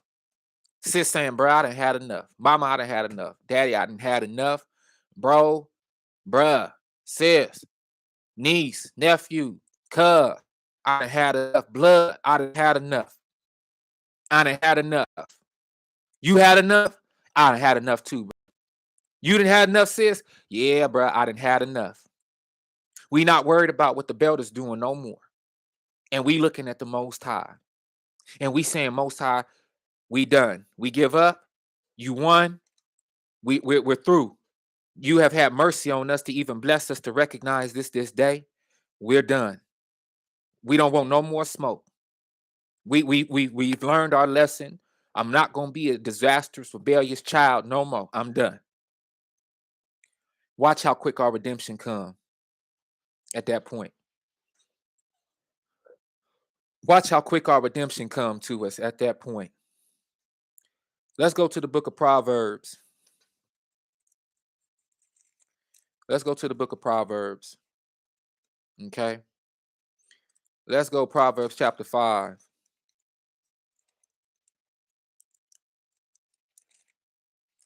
Proverbs chapter 5, verse 11 down. Yeah. Proverbs chapter 5. Let me see what else I want. You know what? Let's read that first. Hold on. Let me check my notes.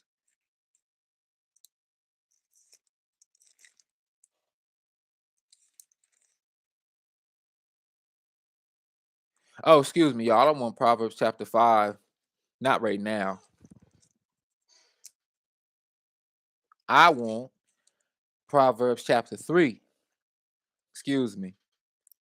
And we're going to go with Proverbs chapter 3, verse 11 and 12. My son, do not despise the discipline of Yahweh.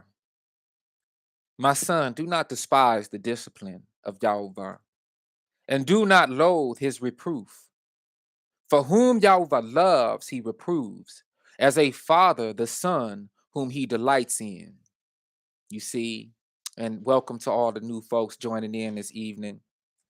You see, everything that we've gone through for the past 531 years since 1492, since the Spanish Inquisition drove our people in Europe out back into the interiors of Africa, and since the Portuguese followed us down, followed us across the Mediterranean, back into North and West and Central Africa, gathered us up there, the indigenous folks of West and Central Africa saying, Emo yo Cain, Emo yo Cain, Emo yo Cain, Emo yo Cain, meaning strange people, strange people. Yeah, they look like us, but they not us. Get them. Don't enslave us. No, we not the ones you're looking for. We not the people of the book. The people of the book just ran off in here. We don't really like them. We don't really know them. Emo Yokaim, get them. Get them. Put them on ships. Get them up out of here. They in our land anyway. Get them up out of here. Okay? I hope y'all are hearing this. All of the punishment, all the chastisement. It was because Yahweh loves us and reproves us as a father, the son whom he delights in. So don't despise the discipline. Instead, look at why you're being disciplined. Don't despise the discipline. Instead, look at the reasons why you're being disciplined in the first place. We so hard-headed and we so conceited and we so arrogant that we'll get mad at the belt. We'll get mad at the person chastising us instead of getting mad at ourselves and being in that position anyway. And we shouldn't be like that. Okay?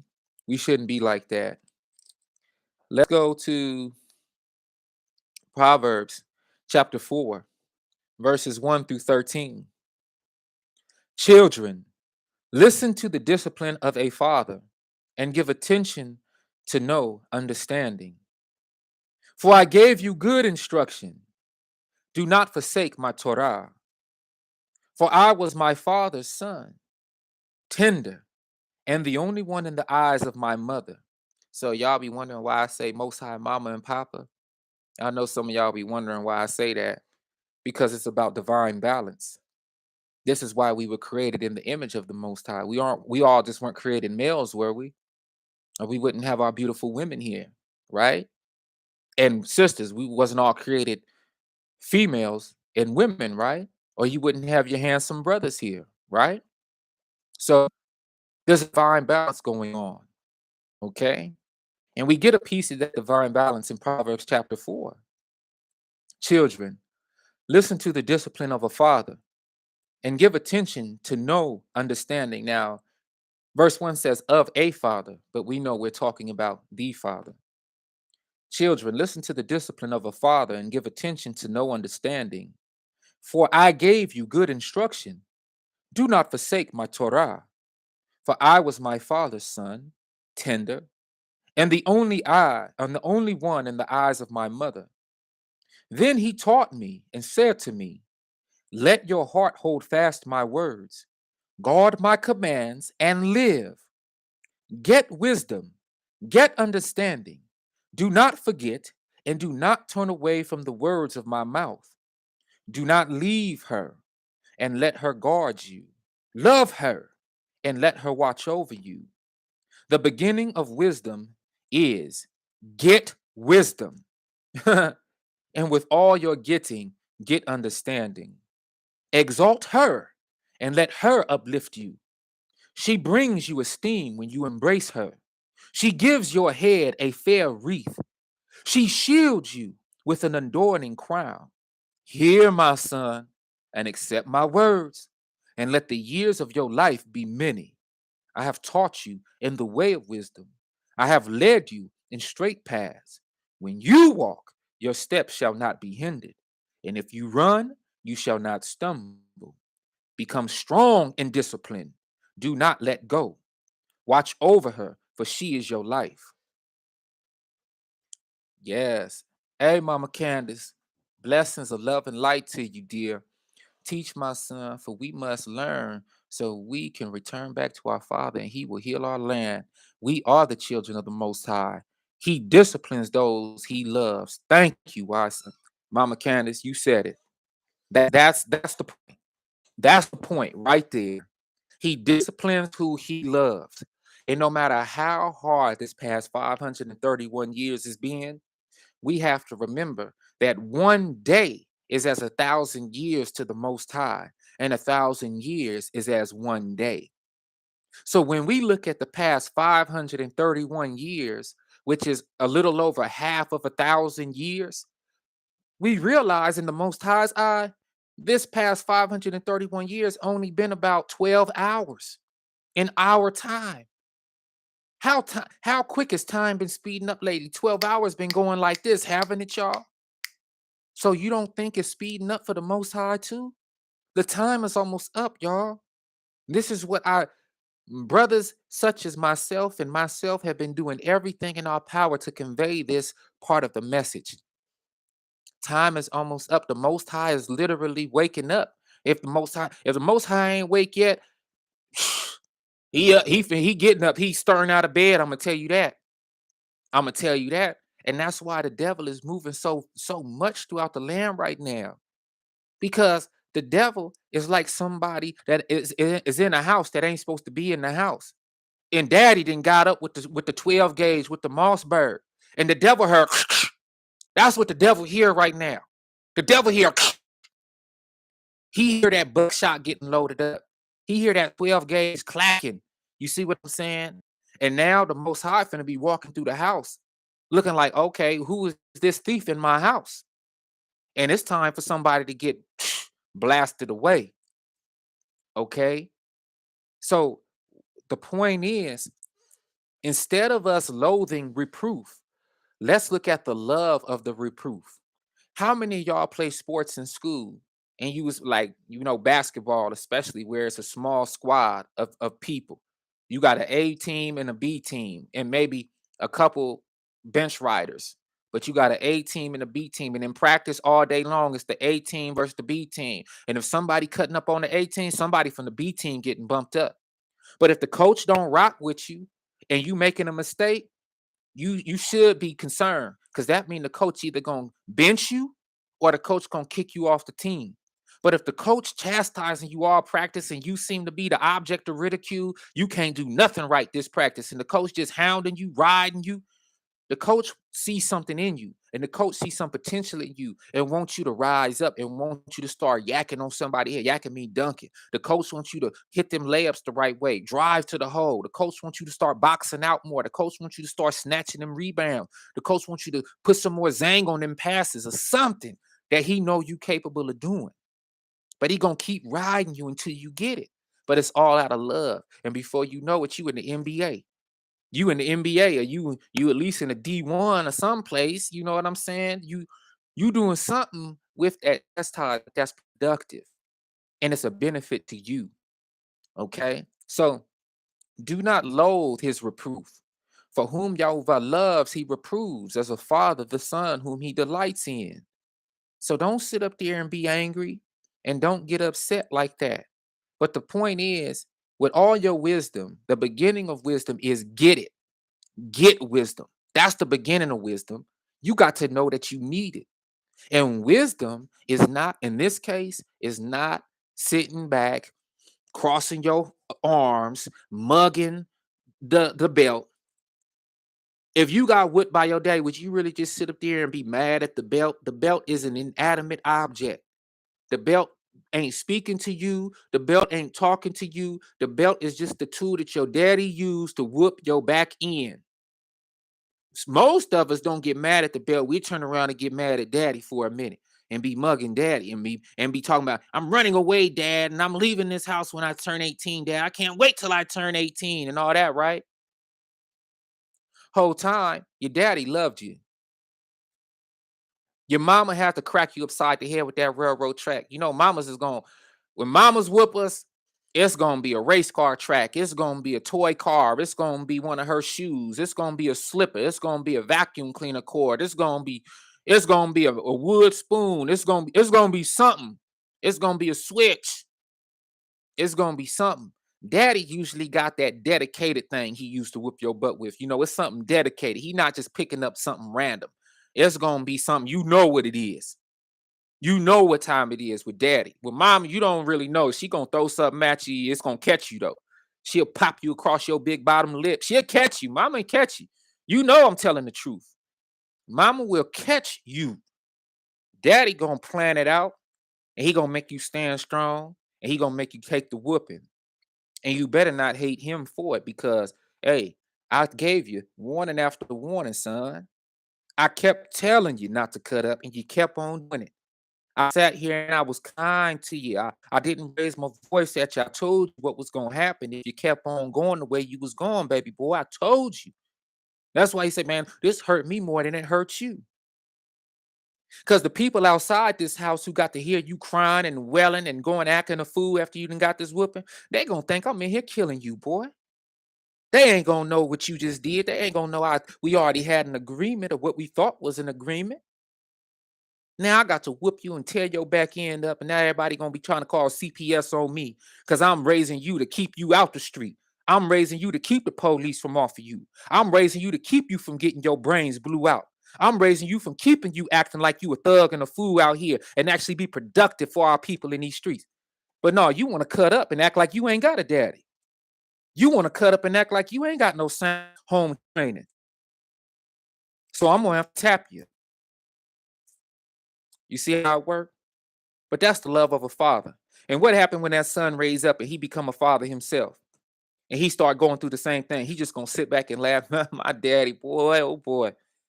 Man, let me tell you, he saved my life. Now I'm a father, and I get the chance to see my children be raised up. Now I get it. But that comes with knowledge, that comes with experience, that comes with wisdom. Okay. But to sit up here and be mad at the wrong thing, that's folly. We shouldn't be doing that, because when we do that, guess what happens? We never learn the lesson. and we just gonna keep on repeating the lesson. And now we gonna repeat the thing we wasn't supposed to do now out of spite because we feeling some kind of way. Now we gonna do it just because we know we can, but we mad and we angry. So now we showing out now, and it shouldn't be like that. Okay. Most High tells us to listen to wisdom, hear her. She gives you a fair wreath, shields you with an adorning crown. Hear, my son, and accept my words, and let the years of your life be many. That scripture didn't say let the years of your life be few, be little in number. The Most High wants us to live abundant life of years. But the only way we're going to be able to navigate through what we are going through right now, even in the form and face of our captivity, is when we apply wisdom to every move and every step that we make. That's the only way. That's the only way to see eldership, to see them 80s and 90s, to be able to see your great grandchildren, some of us great grandchildren, to be able to see that and say, hey, this is a beautiful thing. And you hopefully can distill them jewels and gems that you learned along the way to some people who descend from you who are willing to hear what you got to say as Papa, a big mom. Okay. So this is what the real deal is. The Most High promises us that when we instill wisdom within ourselves and we seek wisdom, wisdom will embrace us. Okay. When we run, we won't stumble. Meaning, when we move forward toward our goals, there'll be obstacles, there'll be ditches, there'll be valleys, there'll be all sorts of little things to try to stop us, but none of those things will be successful. We'll keep on going. Okay. Let's go. I like Proverbs. Let's go to Proverbs chapter 6, verse 20. We hear the same thing. We hear the same thing. My son, watch over your father's command, okay, and do not forsake the Torah of your mother, okay. My son, watch over your father's command and do not forsake the Torah of your mother. Torah is Hebrew for law, okay. Bind them on your heart always. Your heart is your mind. Tie them around your neck. So when you are moving and shaking, you tie them around your neck as a reminder. Okay. When you are walking about, it leads you. When you lie down, it guards you. And when you have woken up, it talks to you. For the command is a lamp and the Torah a light. A lamp, let me see, can I grab this? This is the lamp, but the light is inside of it. So they go hand in hand. Okay. A lamp without a light is useless, right? Not until you screw a light bulb into it, right? So the command is a lamp.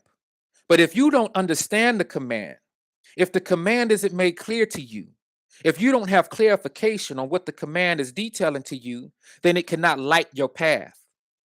If you have a lamp, but you don't have no electricity, or you have a lamp, but it ain't no fresh light bulb in it, that lamp is going to be of little use to you. Just like the command will be of little use to you if you don't understand how to actually move forward in the command. And to move forward in darkness, you need light. Okay? For the command is a lamp and the Torah a light, and reproofs of discipline. Listen now. This is still in our lesson. Do not despise discipline. And reproofs of discipline, a way of life to guard you against an evil woman. Oh, wait a second. Now we talking about women now? Now we talking about women? Ah, see, this is where you need the light. No, this is a metaphor. That is a metaphor. That evil woman, that's a metaphor. You know what that evil woman stands for, y'all?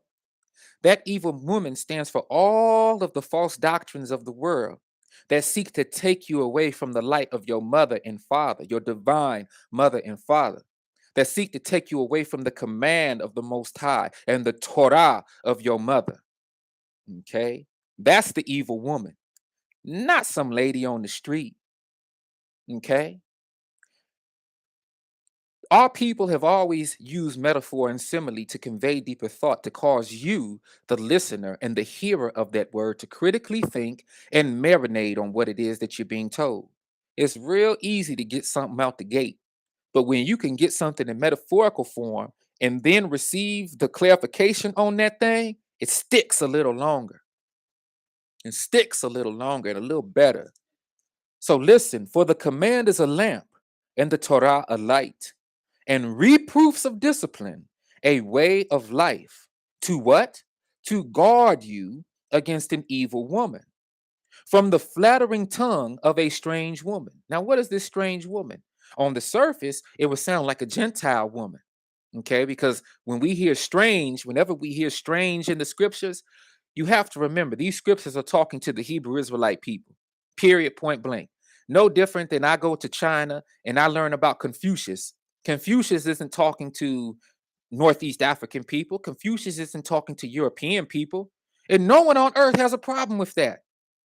Whenever we talk about Confucius, no one has a problem with this elder wise man of Chinese descent talking to his own Chinese people. We say, oh, wow, what a wise man. And his people must be very blessed to be able to hear such wisdom. And then those of us who are foreigners to China, we say, would you please teach us some of the tenets of this way? Maybe I can adopt some of this Taoism or some of whatever this is that Confucius is sharing amongst his people. And I could adopt some of these tenets as something that I might want to live by. The reason that people believe the scriptures are talking to them from the standpoint of Christianity and oh, this is for the whole world is what Christianity actually did. You have to know what Rome, what Constantine did, the emperor of Rome in 326 AD. You have to realize the extent of the Roman Empire and I hate to say it, but the wisdom and foresight Constantine had. He knew he was dealing with a bunch of melanated people. He knew what was going on, but he did not rock with the tenets of the Most High. He was an enemy of the Most High. He had a lot of pagan, idolatrous ways about him. But he was like this. Imagine you're an emperor or a ruler of a vast kingdom, and you're like this. Hey, man, if I want these people to listen to me, I'm going to have to rock looking like I'm rocking how they rock, or they're going to uprise against me. It's more of them than it is of us. So how do I keep control of these people by still doing what I want to do? Oh, I know. Let me flip their thing and let me make it look like I'm rocking with them, but I'm going to change up everything that they deal with and repackage it and represent it back to them as if it's what was original. And that's what Constantine did. But because he was European and Roman, that left a stench and stain on history. So much so that other Europeans who were born into that narrative, who, whether they knew better or not, saw the potential for the power, the political and religious power of that. And they ran with it. So now you have people from Europe, because the Europeans are the prime missionaries who went and genocided through the papal bulls of Rome. This isn't true Jew talking this just madness. The Roman popes, and we just saw one of the most wickedest of the popes died the other day, right? Y'all seen he passed away the other day, right? All right, whole nother lesson. But these popes got out there and signed what's called papal bulls.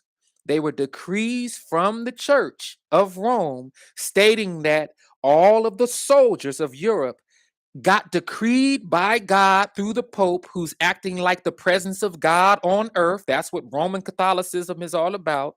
And they said through these papal bulls or decrees, it is okay to genocide, take and rob and kill anybody in the indigenous and melanated areas on earth, which is primarily the whole world, who do not bow down to what we are saying. If they don't bow down, anything that you want to do to them is okay. Okay? That's what the Papa Bull said in so many words. And that was the beginning of all of the genocide that we see. Okay? That's why I'm speaking English right now and not the Holy Tongue. Okay. I'm speaking a language that is not of my own, but I think I mastered it. I think I'm doing pretty good at a language that's not my own. Side note, that's why when they say Eminem is the greatest rapper ever, I say Eminem can't be the greatest rapper ever. You know why? Because one, Europeans didn't create, and two, we created rap using a language from Europe that is not even our language. We created a whole new style of writing and music based off someone else's language and mastered their language better than them. Eminem is an Anglo-Saxon who's supposed to be a master of his language because it's his language. Yeah, I don't know if y'all was ready for that one. But in my book, he can never be the greatest rapper because they didn't create rap to begin with, even though it's their language. Hmm. Crazy, right? So look, back to the lesson. The point that I'm saying is this, or the point that the word is bringing out is this. We have to get to a point in our walk where we look at our condition from an analytical perspective. Everything in this modern age is based off of analytics. Corporations will not do business with another corporation unless analytics is involved. They don't care about the culture and vibe of a platform. They want to know how many users are on it so they can sell ads to those people. They want to know what kind of access they have to the different demographics that are in these platforms in order to sell more precisely to folk. Okay. So we have to look at how analytics have always played a key in the control of people. Okay, this is very important. But how do we use analytics for our own benefit? How do we use, excuse me, analytics for our own liberation? How do we do that? First, you got to remove the anger. You got to remove the bitterness because a bitter and angry mind is never good for a warrior. Never good for a warrior. Clouding your judgment is never good on the battlefield. Never good. Never good. Never, ever, ever, ever, ever, ever, good. Never. You got to think smoothly. You got to be calm and collected if you're going to inflict whatever damage you're going to inflict. You got to. You got to be smooth. You got to remember your training. Okay? And if you get frazzled so much that you forget your training, that's how you get knocked out. That's how you get punched in your chin and get knocked back like a domino. Okay. And you don't want that. You want to be able to stand strong and firm. You want to be able to swing from the hip. You want to be able to rotate. You want to be able to get off. And if you can't get off because you're so angry and your judgment is clouded, you're going to lose. Okay. Side note, I teach my sons as I taught myself. When you in front of somebody and you got an opponent in front of you, you don't want to see their face. You don't want to see their face. Their face will throw you off. Their face will make you angry. You want to see your face. Train yourself, men. Train yourself to see yourself in your opponent. And whenever you standing in front of a sucker, a buster, somebody that want to step to you, you see yourself. You're not afraid of yourself, are you? I sure hope not. You see yourself, and the person who you defeating is a part of you, a version of you that has just now manifested itself in front of you, and that's who you defeating. Okay, that's a tip. That's a warrior tip. Because, like I say, I'd rather be a warrior in a garden than a gardener in a war. Okay, I say it again. I'd rather be a warrior in a garden.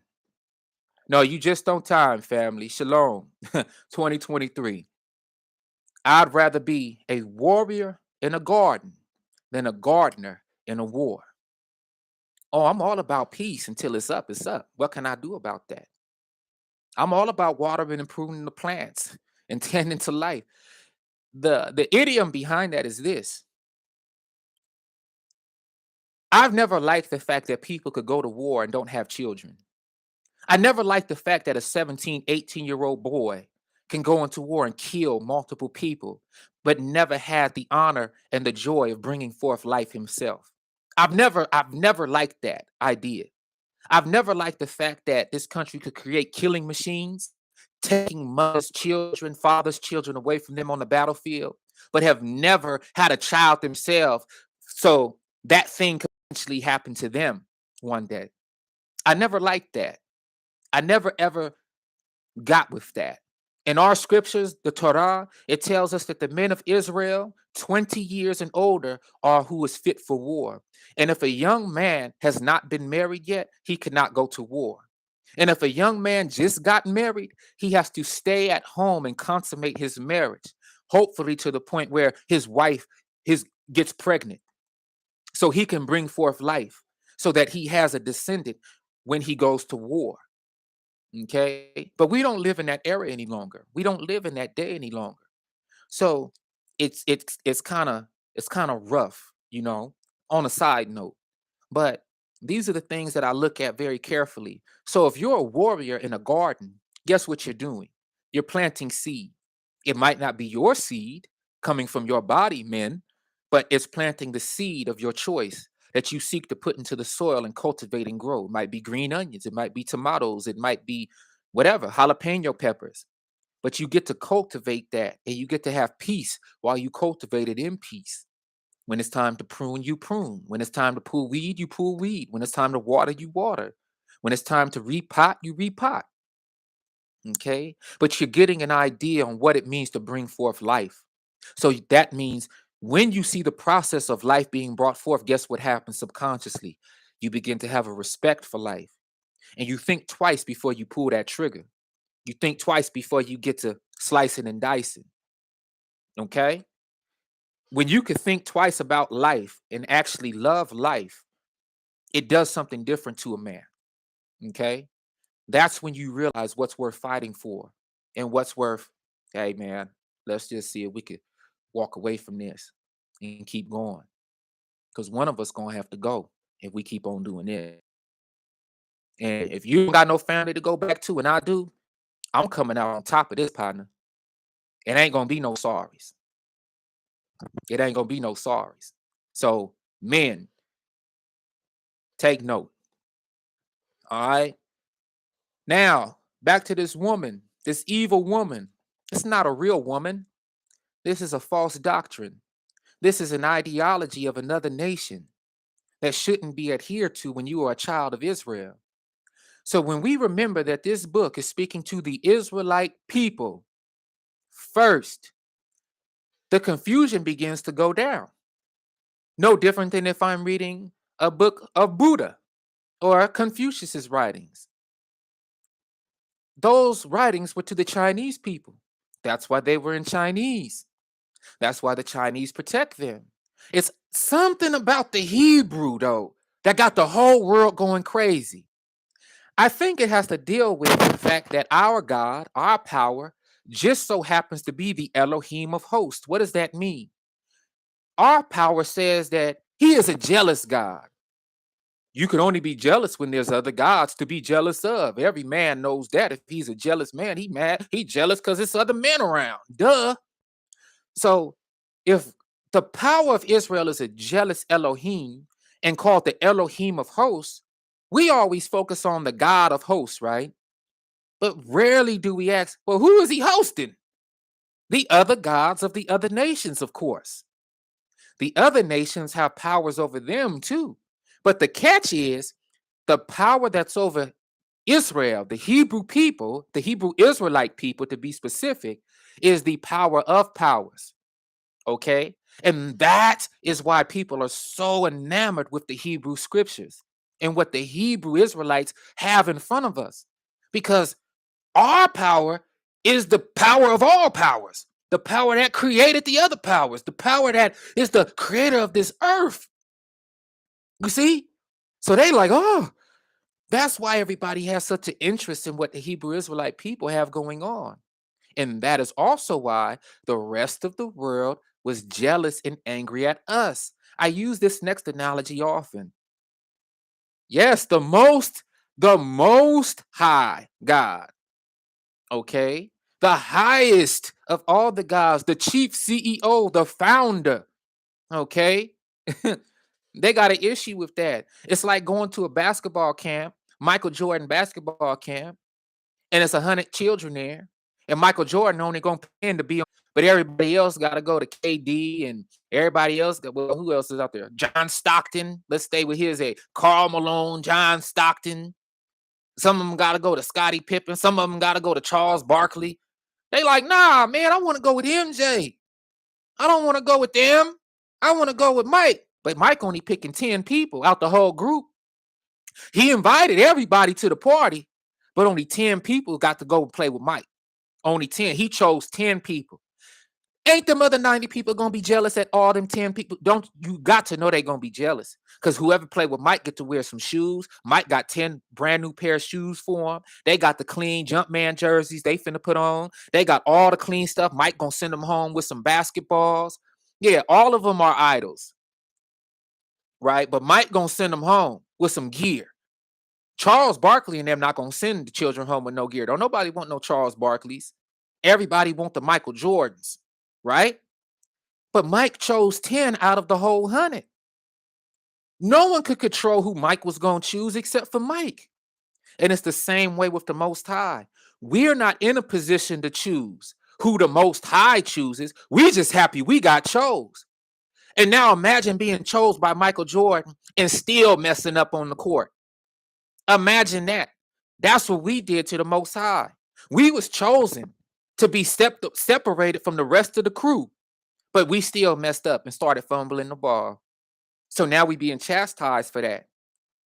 Okay, so that's another analogy I like to use. But to guard yourself, to guard you against an evil woman from the flattering tongue of a strange woman, that's other doctrines that do not have to do with the children of Israel.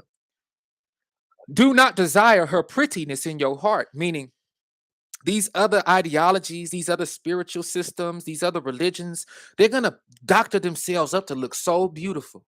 They're going to look so appeasing to you. They're going to be popular in the earth. The new age and all of this other stuff. Oh, that looks so great. It sounds so great. She is beautiful. She is absolutely gorgeous, right? Do not desire her prettiness in your heart. Never let her captivate you with her eyelids. For because of a whore, one is brought to crust of bread, and an adulteress hunts a precious life.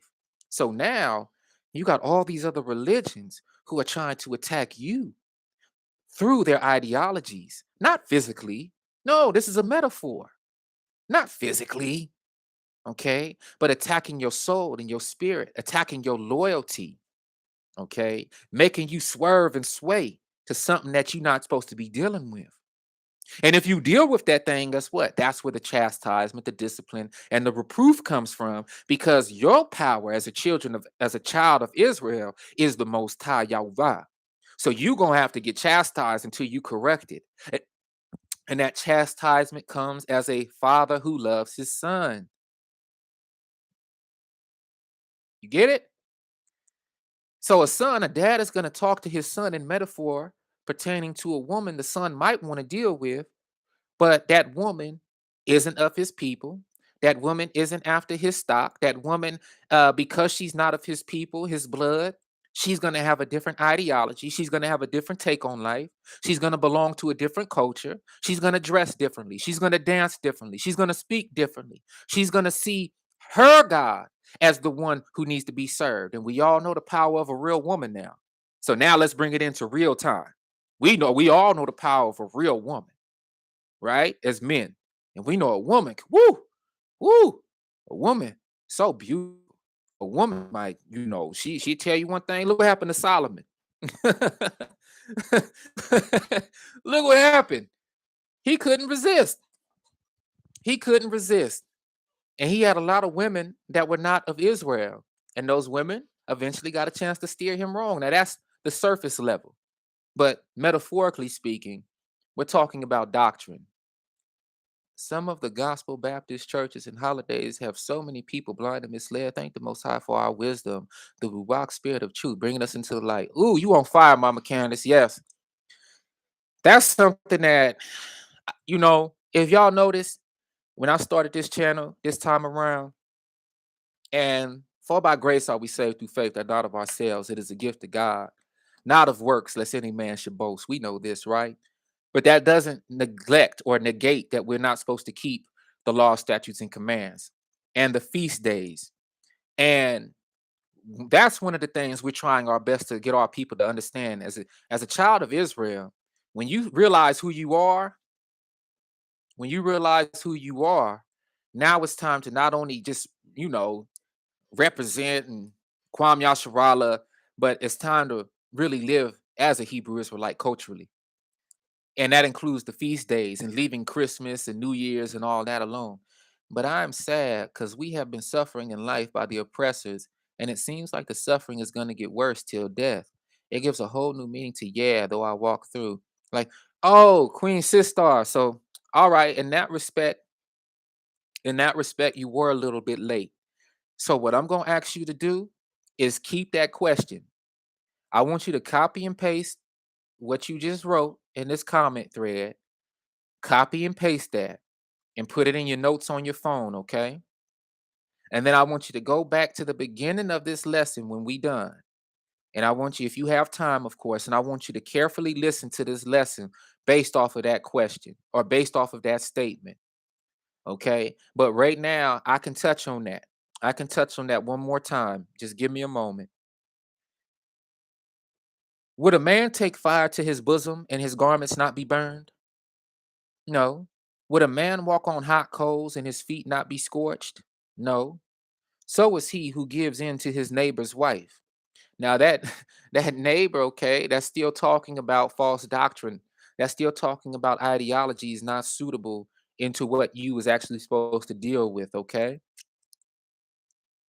None who touch her goes unpunished. All right.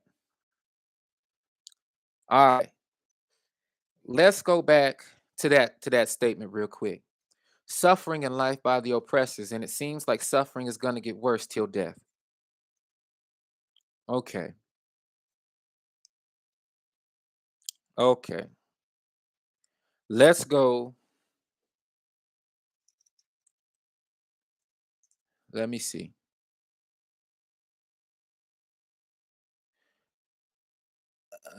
Let's see. I want my binding. Where am I at? Where am I at?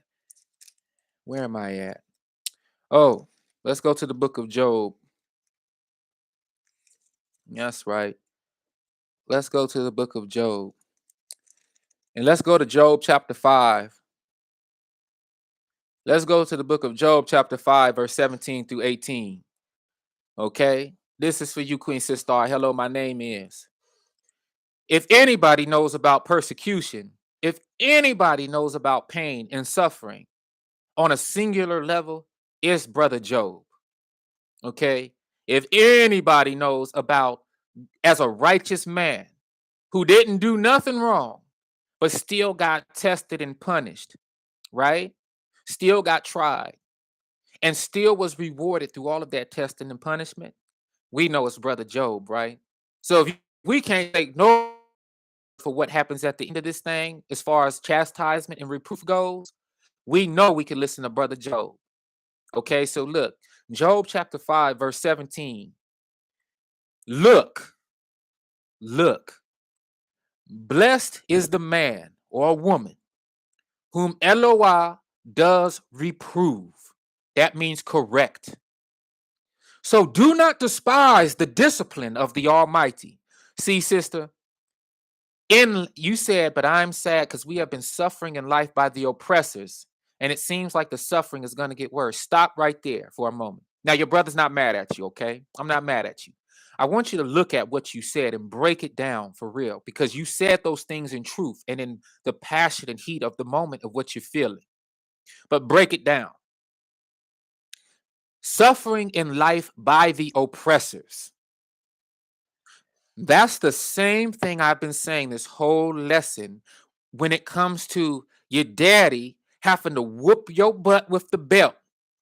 And instead of you getting mad at yourself for the thing that you did to cause you to get the whooping in the first place, you getting mad at the belt that's swinging, or you getting mad at your daddy for having to discipline you. Okay? What we have to do as a people is stop pointing at the oppressor That is part of the power of the whooping stick that the oppressor is in our life. Okay? No matter how hard it might seem, take a breath. Take a breath. Now, if you are one of our people who have been living a chaste life your whole life, you have done absolutely nothing wrong in the eyes of the Most High. You have been living a righteous life, a pious life, a life of obedience toward the Most High. And for some reason, as a child of Israel, well, I won't say for some reason, you're blessed to be a child of Israel in the flesh. But you find yourself still being oppressed. You find yourself still being chopped down. You find your brother is still serving you evil eye. Your sister is still serving you evil eye. You still feeling the jealousy of your people and of the world. You still going to the workplace and being the them on the totem pole. You still are looking for that raise and you're not getting the raise at work. You getting looked over by somebody who's a new hire who only been there a month and a half. All these curses are still on you for some reason. And you like, wait a second. I've lived a life of goodness. I had to have.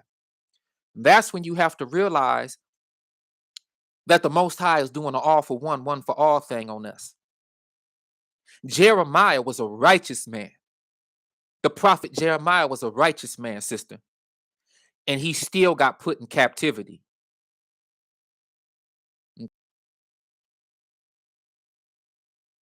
They still got put into captivity. Excuse the connection. Joseph of the 12 tribes of Israel, Joseph, he got sold by his brothers into captivity, into Egypt, into Mitzrayim. He was a righteous soul. And he still got put into captivity. He still got thrown in jail. He still got put in prison. But guess what? All of those brothers that I just named, Esther, let's talk about a queen sister. Esther, please read the book of Esther. Esther was born into captivity, but she was elevated into the queen role while in her captivity due to her righteousness. And guess what happened with all of those people? Even though they were righteous in the sight of the Most High, they still had to endure captivity, oppression, all of those things. But guess what happened? They were all used in some form or fashion to help liberate and free our people. So just because you're feeling the weight and the burden of the oppressor, it doesn't mean that it's going to last forever. Check this out. Look, blessed is the man or woman whom Elohim does reprove. So do not despise the discipline of the Almighty. Consider yourself blessed, sister, that you can even sit up here and recognize that you are one of the children of Israel who is under these curses of all of our people. Look at it from a whole nother perspective.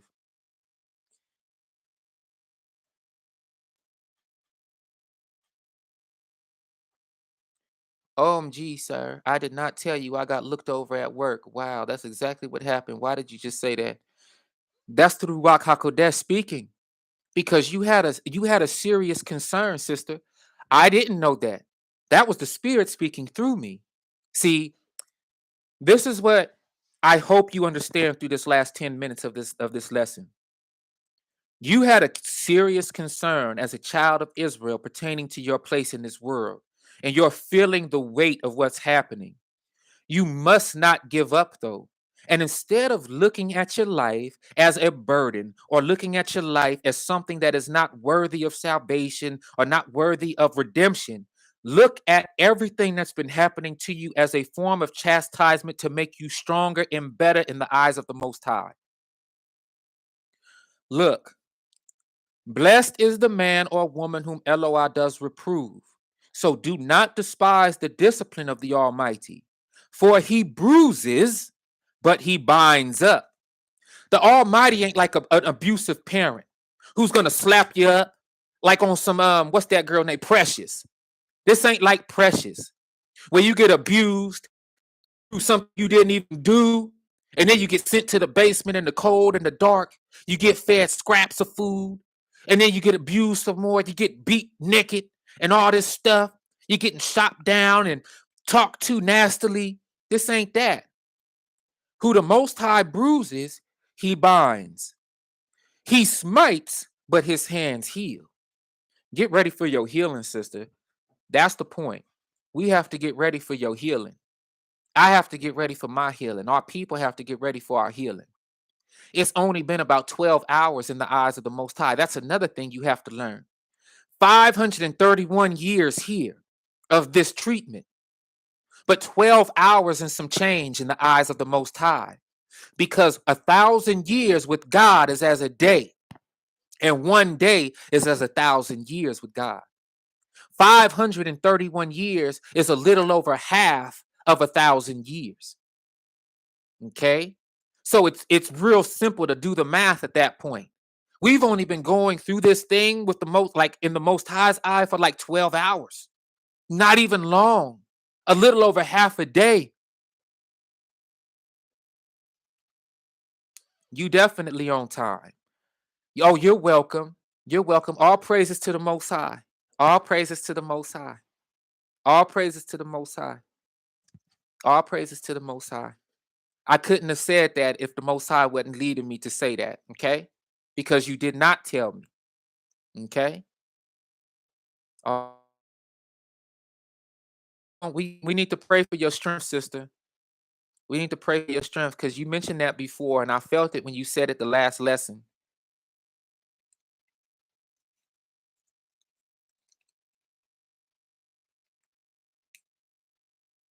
One second. They say that the connection is unstable.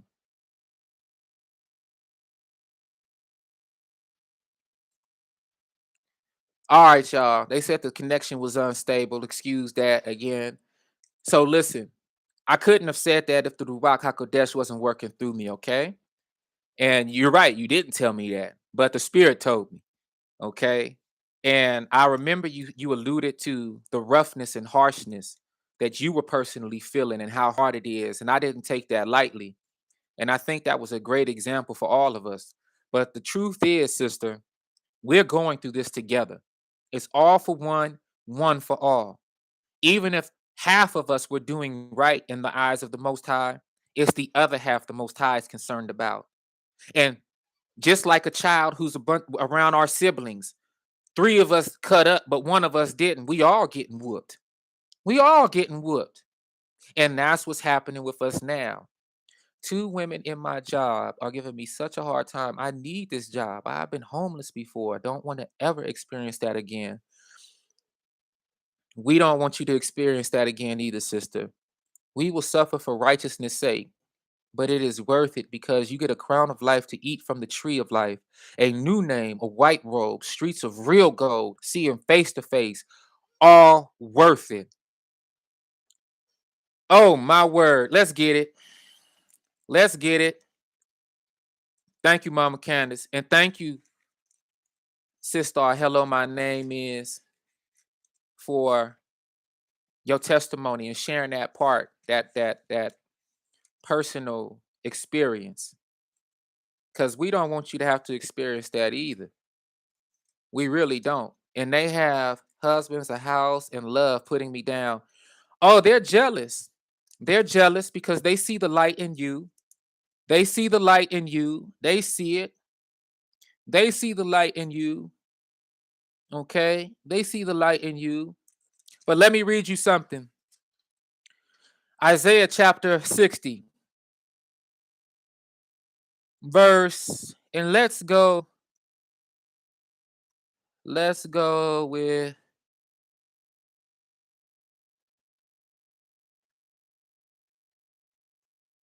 let's just start at verse 1 real quick, and then we're going to jump around. Arise, shine, for your light has come, and the esteem of Jehovah has risen upon you.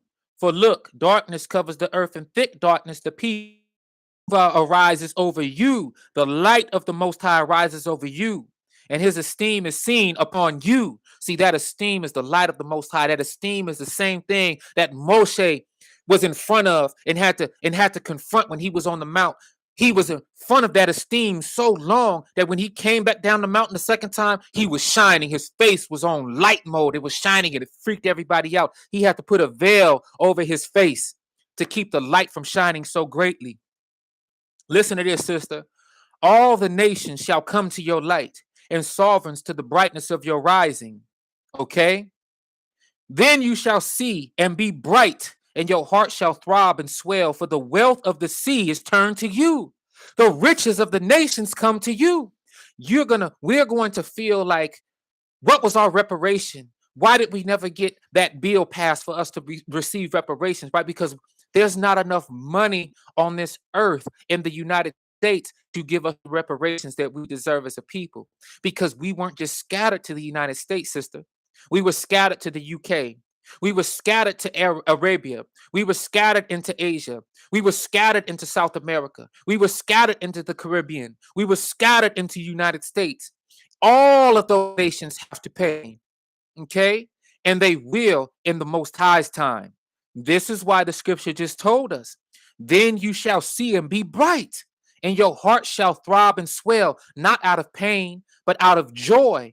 For the wealth of the sea is turned to you. The riches of the nations come to you. Okay? Now, go down, go down, go down, go down. Verse 10, and the sons of Gentiles, the sons of foreigners, shall build your walls, and their kings, their sovereigns, shall serve you. Huh? Okay? For in my wrath I have stricken you. The Most High struck us in his wrath against us for turning away from the law, statutes, and commands of the Most High. But check this out. For in my wrath I have stricken you, but in my delight I shall have compassion on you. Believe the promises, sister, okay? And your gates shall be open continually. They are not shut day or night, to bring to you the wealth of the nations and their sovereigns in procession. The wealth of the nations is what we deserve as a reparation. Okay? When we get put into the new kingdom, all of the nation's wealth is going to be returned to us, not just one country, not just two countries, but every single country where we were scattered and enslaved and placed into captivity. They are all going to have to pay up, and not just money. Reparations is more than that. The same way we were put in captivity and had to build up their nations, we had to build up their White Houses, we had to build up those plantation mansions, we had to build up those governors' houses, we had to build up the mayor's home, we had to build those bridges and those highways and those byways and the chain gang. We had to do all of these river dams and make all this stuff for their kingdom. Guess what? When we return to the kingdom of the Most High, all of the nations who make it, who don't get killed away in the battle of Armageddon, and all of the children of Israel who are not the 2/3, who do not get killed in the wilderness the second time, who make it that 1/3 of us, we're going to be able to rule as priests again. Alongside Yahshua Mashiach, the other nations are going to have to build up our walls the same way we had to build up theirs in captivity. Lean on the Most High and the word of the Most High and trust in the promise, y'all. Okay? How do I know this? And the sons of foreigners shall build your walls, and their sovereigns, their kings, are going to serve you. For in my wrath I have stricken you, but in my delight I shall have compassion on you. And your gates shall be open continually. They are not shut day or night, to bring to you the wealth of the nations and their sovereigns in procession. For the nation and the reign that do not serve you shall perish, and those nations shall be utterly wasted. So see, that's what I was just saying. The nations who like, nah, we ain't, I don't care about you being no child of the Most High. I don't care. I'm going out with a fight. Ah, they're the ones who ain't gonna make it. They're gonna get chopped down. And that's it. Let's keep going. Verse 14. So you said, and they all have money bag husbands in a house and love putting me down. You have love too, sister. Your love is coming from on high. You got the best form of love because you are hearing the truth. Them women not hearing the truth. I'm sure them husbands not telling the truth to their wife. Them husbands ain't keeping it 100 with they wife about what thus saith the Most High. Okay? So listen at this. And the sons of those who afflicted you come bowing down to you. And all those who despised you, them ladies at your job who is despising you, listen to the promises. All of those who despised you shall bow themselves at the soles of your feet. Are you hearing this? I'm in the book of Isaiah chapter 60. That's verse 14. And all those who despised you shall bow themselves at the soles of your feet, and they shall call you City of Yahuwah, Zion of the set apart one of Israel. Instead of you being forsaken and hated, you being hated on. They play hating. They not congratulating. They hating, right? Instead of you being forsaken and hating, so that no one passes through you, I shall make you an everlasting excellence, a joy of many generations. Oh, my. And you shall suck the milk of the nations, meaning everything of wealth that the nations have is going to be your possession now. And shall suckle the breast of sovereigns, all the kings and queens who have their wealth, who've been hoarding their wealth, oppressing you, ways they shouldn't have done, are going to have to cough it up now. And you're going to be the benefactor of all of that. Okay? Okay? All praises to the Most High, Mama Candace. You already know. And you shall suck the milk of the nations and shall suckle the breast of sovereigns. And you shall know that I, Yahuwah, your Savior and your Redeemer, am the mighty one of Israel, or the mighty one of Yaakov. Listen to this. Instead of bronze, I bring gold. And instead of iron, I bring silver. And bronze instead of wood. And iron instead of stones. And I shall make your officers peace and your magistrates righteousness. Once you get these blessings and you get the inheritance of the new kingdom, can't nobody take this from you. Because now the law is going to be written on the inward parts of our hearts, of our minds, and we will be moving the way we was always supposed to move, and nobody is going to be able to take this from us. I hope you hear it. Violence shall no longer be heard in your land, neither wasting nor ruin within your borders. And you shall call your walls deliverance. Now you're going to be out the places of your captivity. Now you're going to be within the walls of the borders that your fathers originally inherited, and now you're going to be safe. Finally. Can I show you what Bible? Yes. Let me finish. I got you. No longer is the sun your light by day, nor does the moon give light to you for brightness. But Yahuwah shall be to you an everlasting light, and your Elohim, your comeliness, your beauty. Now, you don't got to worry about no moon and no sun as ordinances to keep time and this and that, because it's going to be everlasting. No longer is the sun going to go down and the moon come back around and go into phases, and you got to worry about what day of the week it is and what month it is. It's everlasting inheritance. All praises to the Most High.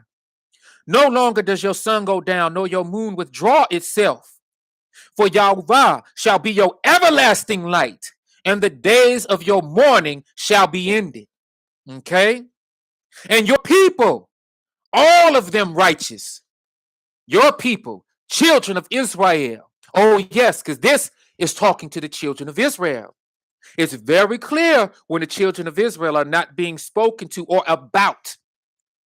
Even when I just read about the Gentiles and the other nations, that was a promise given to the children of Israel. Hey, if I was reading a writing of Confucius, no one would have a problem with it. But I'm reading of the children of Israel, and guess what? Your brother, True Jew, knows he's not an African American. He knows he ain't a black person. He knows he ain't a Negro. He knows he ain't an Afro American. He knows he ain't a coon, in. I'm a child of Israel, of the tribe of Judah. And I know this. No one can take it from me. So, because I know this, I now know who this Bible is speaking to, who these Torahs, who these scrolls are speaking to. And I can stand on it because Yahshua Mashiach, the King of Kings, stood on it before me. Okay? Check this out, though. And your people, all of them righteous, shall inherit the earth forever. What? What? How do we know we talking about the Israelites? A branch of planting. Who is the branch of the Most High's planting? The Israelites. A work of my hands. Who is the work of the Most High's hands? The Israelites. To be adorned. Who is the jewels and gems of the Most High? The Israelites. The little shall become 1,000, and the small one a strong nation. All of those folks that was looked over, that homeless brother that you saw on the street, everybody that's being looked over at your job, you being looked over at your job, you consider the little person in the boss's eye. You consider somebody that's on the low tier. Unfortunately, they don't know who they dealing with. But when it's time for you to enter into that new kingdom, you going to be at the top. The little one shall become 1,000, and the small one a strong nation. Yahuwah shall haste in its time. Those I love those promises. But in order to receive those promises, y'all, guess what we got to do? Guess what we got to do? We got to go back, and we got to be willing to deal with the chastisement in truth, y'all. Okay? We have to be willing to deal with the chastisement in truth. In all of its glory, we have to be willing to do that. And it's not pretty. It's never pretty. It's never pretty. It's never pretty. But we can do it. We can do it. Oh, you asked if you could see what Bible I'm using. Yes, ma'am. Yes, you may. Okay. I suggest all of y'all pick up one of these copies right here. The Scriptures from the Institute for Scriptural Research. It's called the ISR translation. Okay? The Scriptures. And look, instead of this saying Lord, instead of this copy saying Lord, everywhere Yahuwah's name was written in the Scriptures, it's written there. See? Yod He Vav He. See that? Yod He Vav He. See that? Everywhere a book is named, see how this says Lamentations? The Hebrew name is given. This is the book of Ekah. Ekah. But right here, if you see, it's Lamentations. Okay? Okay? So I hope that y'all are getting it. I hope that you are getting it. 1 second. Hold on. Let's go to the book of James real quick.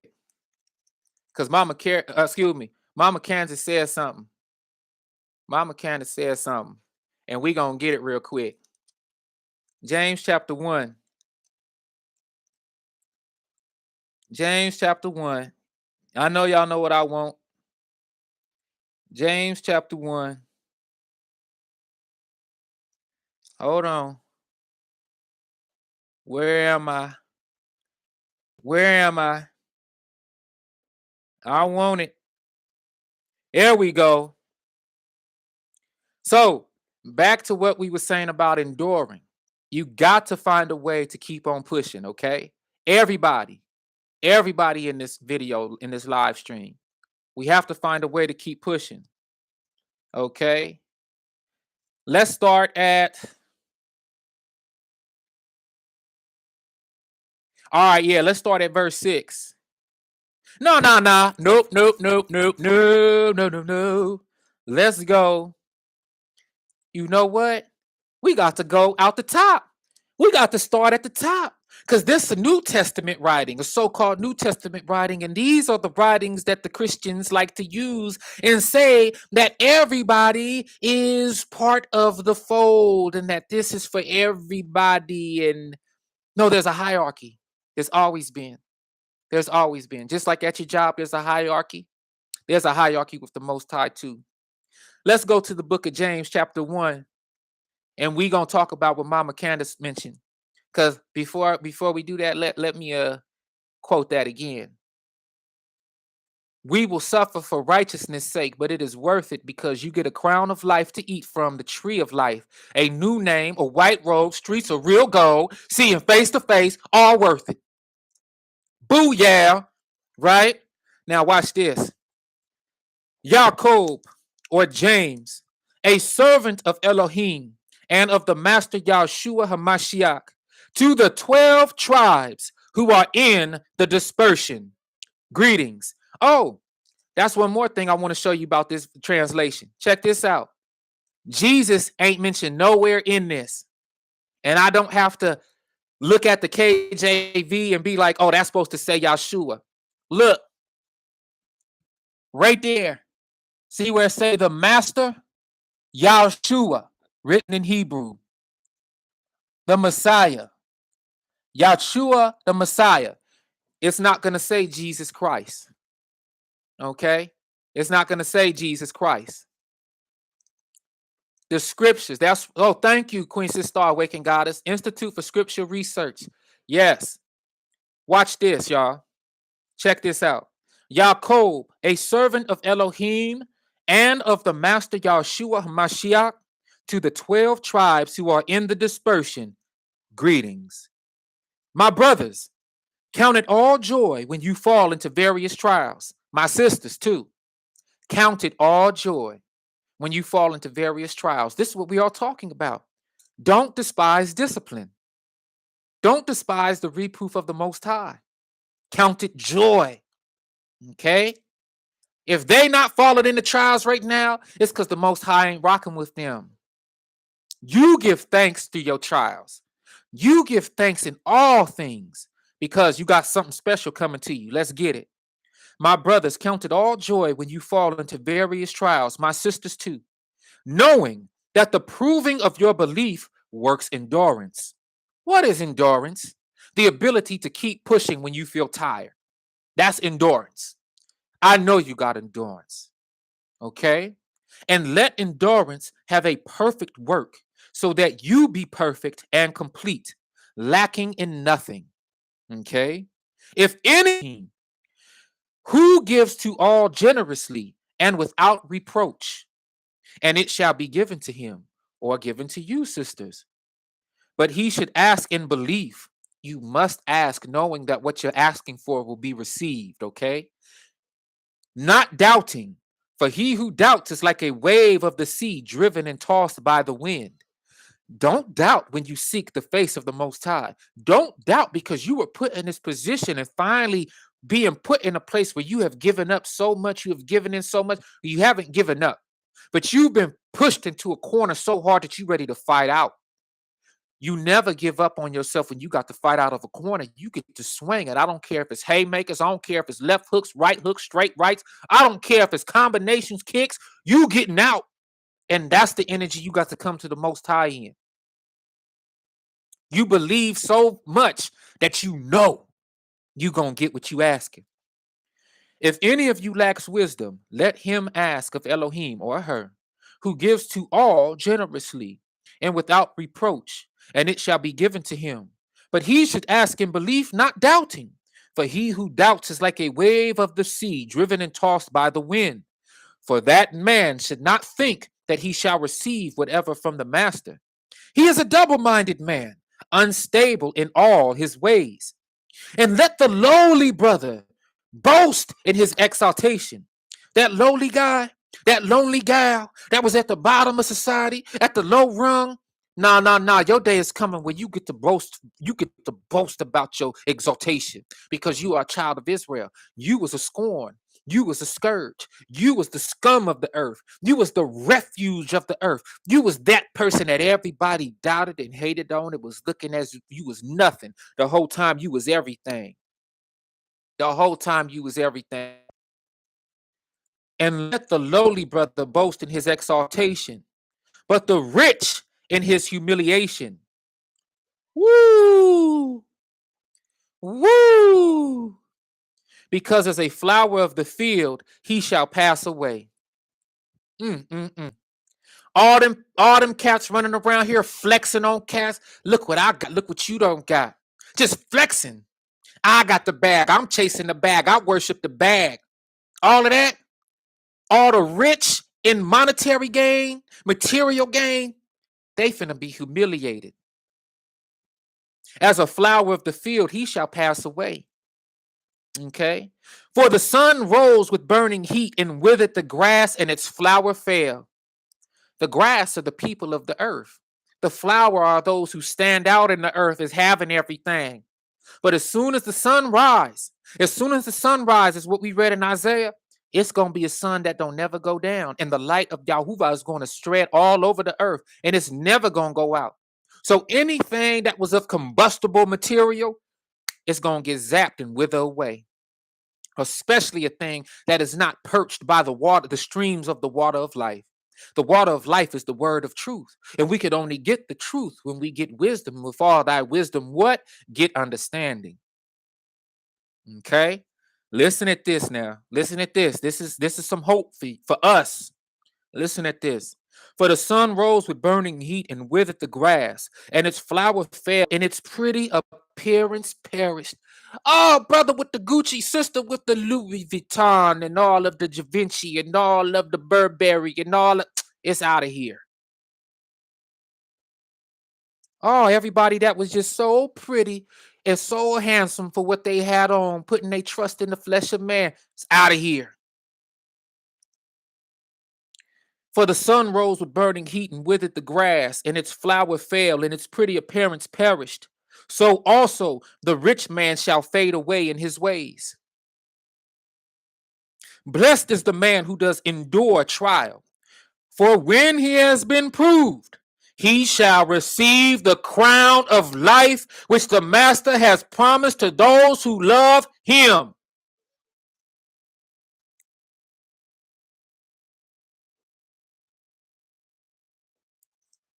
Yes, I have been battling on not giving up. Sister, y'all, can we, in your own, if you're moved to, and y'all are seeing these comments, can we collectively pray for our sister? Hello, my name is. Yes, they do that because I'm less fortunate financially. Don't worry about that, sister.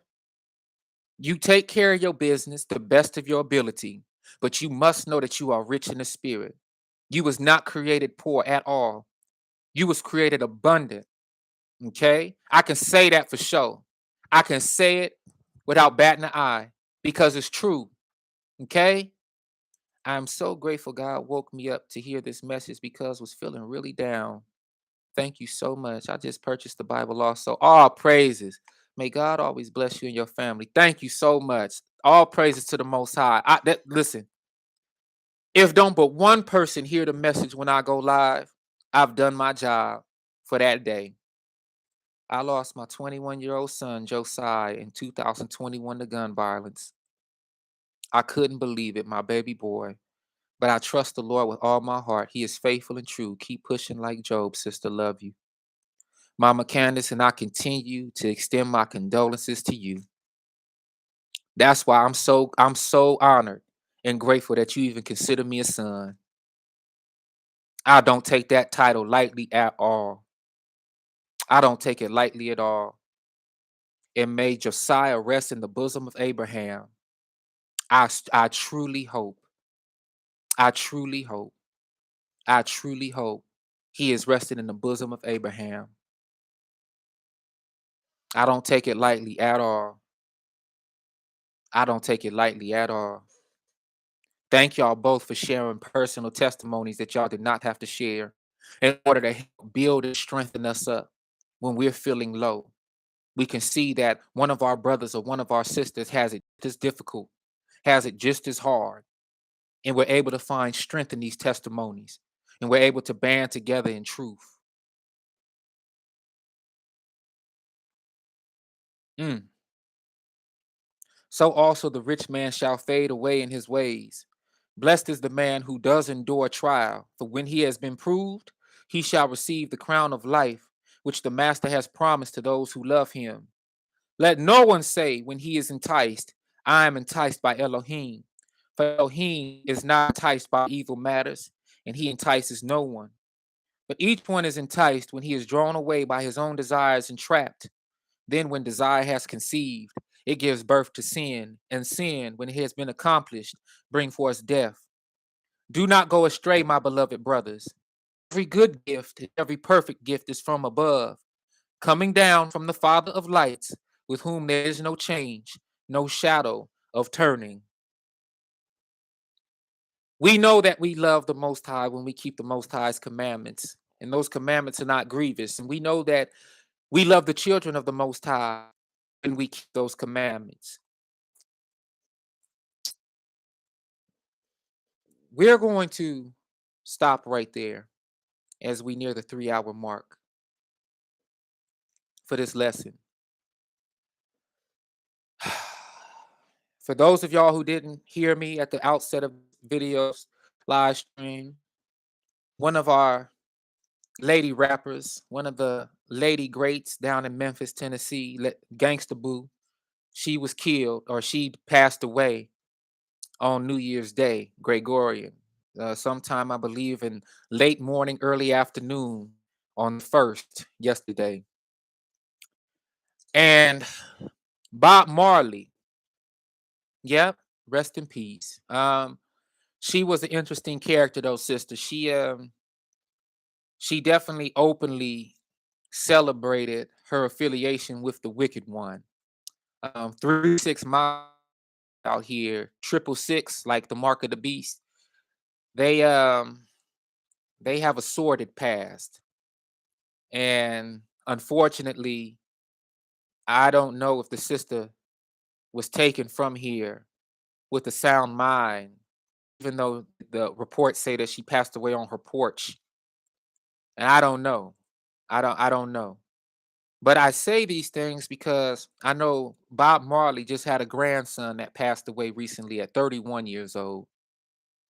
And I heard different reports on how he passed away. I think it was a medical condition. Um, one of the Pointer sisters from Oakland just passed away recently, yesterday. And I know a lot of y'all are familiar with the Pointer sisters. They from, and I think there's only one left now. I believe it was Anita Pointer that just passed away. My point in saying this is, yeah, yeah, all of them start off with a dream that ends in demons. Whew, that was heavy. That was heavy. That was heavy. Sister, I want you to remember to copy and paste your statement when you talked about oppressiveness, when you talked about oppression. But I am sad because we have been suffering in life by the oppressors, and it seems like the suffering is going to get worse till death. It gives a whole new meaning to, yeah, I walk through. Yeah, though I walk through the valley of the shadow of death, right? Remember that. Has anyone noticed that all of us are dying at an alarming rate? Yeah. Um, we could talk about that for a second, maybe a minute. See, the Euphrates River has finally dried up, y'all. I don't know if you've been paying attention. The scriptures tell us that when the Euphrates dries up, that the sixth angel is going to sound, and that not only will the Euphrates dry, but a vial is going to be poured out over the river, and that a third of men are going to die on earth, a third of men. And I think that we're going to be moving into a situation 2023. 2022 seemingly went by so quickly, didn't it? It had its moments where it kind of seemed like the brakes were being hit, but the brakes was being pumped a little bit. But other than that, this year went by extremely fast and there was a lot of life was lost. I think that 2023 is going to be a replication of what we saw in 2022, except there's going to be more involvement of it. It's going to be an increase. You know what? I talked about analytics. I don't think the analytics are going to take a nosedive. I think they're going to increase of the people who are taken out for this plane. And this is why it's so important. You know, I always say a couple things. One of the things I say is don't trust me, trust in the Most High. Make sure you confirm everything that I'm saying for yourself, not because your brother True Juice said it, but because it's true. But the only way you'll be able to confirm if it's true is if you do the due diligence for yourself, right? Then I always say, make sure you take notes so that as you search and go and look for the truth and can do your due diligence, you have the notes, whether this channel is made to stand or whether they try to take it down or whether no one can access the internet. You'll still have tools that you need to make some sense of what's going on. Okay. So this is what I always ask y'all to do. But I most definitely noticed that it's an alarming rate, and it seems to be a lot of us that are being taken out. Yes, it truly does. So what we want to do is make sure that we're armed to the best of our abilities and that we're ready for anything. And the only way to be spiritually ready is to live within the statutes, laws, and commands, ordinances, and bylaws of the Most High while giving all of the glory to the Most High. Repenting. Repenting means to seek forgiveness, but also turning away from that thing that you're seeking forgiveness for. And not disapproving the discipline that we receive as a people. On the contrary, looking to it, look with joy, just as we just read in the book of James. Just as we read in the book of James, my brothers and my sisters, count it all joy when you fall into various trials. You see, let's begin to count it joy that we are in the place that we are and while we're doing what we're doing. Let's begin to count it all joy, okay? So, to everybody who joined this evening's lesson and this rising, some of us, thank you for spending time today. Queen Sister Awakened Goddess, thank you for moderating the live stream today and for getting the name of the ISR out there. I'm looking for it right now. Okay, I'm gonna copy and paste that, and let's see if we can get it in the comments again. Okay, that's what you want to use right there. The scriptures. And now when I say that, I say add it to your arsenal. Okay. There are times when um I don't necessarily pull out the ISR, but those times are more so than less when it's not around me. Thank you, Queen Sister, and for you as well. And we're gonna keep the prayers going. Okay. We're gonna keep the prayers going. Okay, thank you, thank you. We're gonna keep the prayers going. But if anything that you got from this message is that there are things I didn't know, right? Well, just know that that's the spirit working, okay? And the things I didn't know should prove that, okay, there's something supernatural going on here. Not because of me, not for any glory or anything that I'm going to seek. I don't want it. No, I'm a vessel. I'd rather be a vessel, okay? I don't need the glory, okay? I don't. I don't need the glory. All I need for you to do is give the glory to the one who created me and listen to the message that's being brought forth through me so that you can decide whether it's true or not. But moments and instances where things are uttered and spoken that I would have no previous knowledge of, that should be a sign and indicator to you that what I'm saying should at least be taken seriously enough to consider. That's all I'm saying. Okay. That's all I'm saying, okay? That's all I'm saying. I don't need to all praises to the Most High. I don't need to be the one to receive the glory. I'm your brother, okay? I'm not here to be some guru guy. I'm not here to be a know-it-all. I'm not here to be worshipped. I'm not here to be the highest streamed YouTube guy, okay? That's not what I'm here for. Like I keep telling you, if this message reaches one person with an open and contrite heart, then I did what my purpose was for that lesson. That means everything to me. That means everything to me. The scriptures tell us when one of us turn back to the Most High, the angels in heaven rejoice. It's a huge party in heaven, y'all. Every time one of us leave our idolatrous and wicked ways, it's a huge party. Always a blessing to hear the wisdom from on high. We need it. Desperately, son. Thank you. Blessings, family. Blessings to you, Mama Candace. Obviously, a man of God with a purpose. Yes, let me be that. But let God be the focus. Let the Most High be the focus of the purpose. Because 15 years ago, I was a I was on something else, y'all. Okay. I just say that. I was on something else. So it's a blessing to be here today. It truly is. And I just hope that the breath that I have left in me, it makes our Father in heaven happy for the service that I'm able to do. All right. So do not despise discipline. Excuse me. Be happy when you get that butt whooping, because the person, the one whooping you, loves you. If you wasn't loved, you wouldn't be getting whooped, and you would be out here getting able to run around and do whatever you want to do for now, but punished later. I'd rather get punished now and rewarded later. After, in between the punishment and the reward, the correction came. Okay. So do not despise discipline. Remember, all of y'all are free to email me. You're free to reach out to me. Free to send me prayer requests. You're free to send me. What I wanted to start doing, y'all, was like, if y'all had questions, because like, look, let me show y'all something real quick. I keep a planner like this, right? This thing filled up. These are all lessons, y'all. Y'all see that? No, that's all lessons I done already shared with y'all or taught, or lessons that still have to be brought out, right? So when you have something that you want, let's make this the people's channel. You know what I'm saying? It's not about me. Okay, let's work together. When you have those deeper concerns about the scriptures, you need something brought out, you got some questions, send them to me. Like real talk. You want to know something about this lesson, or you want to know something about what the scriptures is saying over here.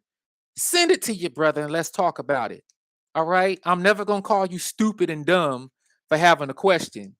All right. And I know we have more questions than what I'm led to bring out in a lesson at any given time. And that's quite fine. But send it to me in the email, or when I leave like the community post, that's a good time to. Do I have a P.O. box? Not at this time. Not at this time. Not at this time. I did, and I have been thinking about getting another one, but we relocated. I relocated, had one in the Bay, but not right now. So I'll let you know. I'll let you know when I get one, and then I'll leave the P.O. box. I'll let everybody know, and I'll just put the P.O. box in the description, okay? But when you have a question, you can leave it in the community on one of the community posts. Now, I will say this. One of the reasons I've been saying email me lately, YouTube ain't been giving me my comments. Like the comments where people leave a comment. I've seen some comments from 2 weeks ago I didn't even know existed. So, and I be feeling bad, especially when folks support my work and we was going back and forth in the comments, and then I don't get no more notifications and they leave a response and I'm not able to respond to it. I'm not that kind of YouTube guy. You know what I'm saying? I'm not like that. I like to have dialogue. So y'all make sure that if I don't respond to you after a day or two on the comment, it's not because I'm being facetious or don't want to rock with you. It's because I didn't know you left me the comment, because I'm not getting notified. But my email, I get notified on my emails. I know when somebody emailing me or not, and I can get back to you that way. So that's why I say that, and I'm not afraid to put my email out there or nothing. Okay. I want to donate, but I do not like downloading apps or my card info on certain sites. Oh, thank you. You know what, Queen Sister, if you would like to donate to me, there's two things you can do, because I totally get it. If you would like to donate to me, you can do an act of righteous kindness to somebody in your area. One, that's the first thing you could do. If you got some change in your pocket, you got something that you cross somebody, a sister or brother's path on the street, let that be from us, right? That's one thing you can do when you give to them. That's one thing you do. If you really want to donate to me, though, instead of donations, you can purchase something that I've created. Okay, so if you want to, oh, I do that daily. Blessings to you, sister. Blessings to you, then. Alms cover a multitude of sins. Charity covers a multitude of transgression. But if you want to buy something like from me, like for instance, you can buy like my ebooks. I got a book out. I just published my first book last year. You can buy my book if you want to, and that'll be a cool little donation. And that'll be awesome. And at least you get something from it. Okay. Oh, thank you, Queen Sister Awakened Goddess. Yeah, prayer requests, questions, etc. Okay, the real true do. Okay, I'll drop the link, and there's my email right there. But oh, excuse me, not the real True Jew. That's my email. TrueJew.org. That's where you can buy the book. Okay. And you could buy a t-shirt if you want to. You could get a battle worn t-shirt. They really the women version of the battle worn t-shirt is really cool. Like, yeah. So you can just support me that way if you want to donate straight to me. But you're getting something in return, is my point. Still. Okay. I want you to be able to get something in return. All right. So that's what I'm on. But ultimately, whether you do or don't or not able to select through the website, because I just read you said you don't like downloading apps or your card info. I don't take your card info. I don't never know your card info because how I got the site set up, it's all encrypted on payment side of things. So you don't got to worry about that. But what I was gonna say was, what was it? It was about the books. Yeah, I don't like to not give something in return. Even though I'm doing the lesson, I would prefer you got something. And and I was just gonna say thank you. Thank you. Thank you for even thinking about me that way. Thank you. Thank you. No, not your site. These cash. Oh, I got you. I got you. Thank you for clearing that up. But just in case. But yeah, thank you for your support.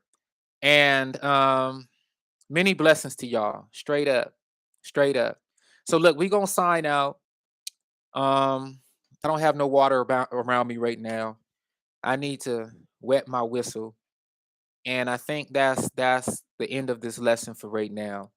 We covered around, and there's still a lot that y'all who came later on in the lesson can go back and catch up to. And because I'm doing this one in my office off my laptop, you'll be able to access this live stream immediately as soon as we end it. Okay, so you don't got to worry about it being hidden or loading up. But I'm gonna keep everyone in my prayers, and I know who I'm praying for tonight. Okay, I know who I'm praying for tonight, sister.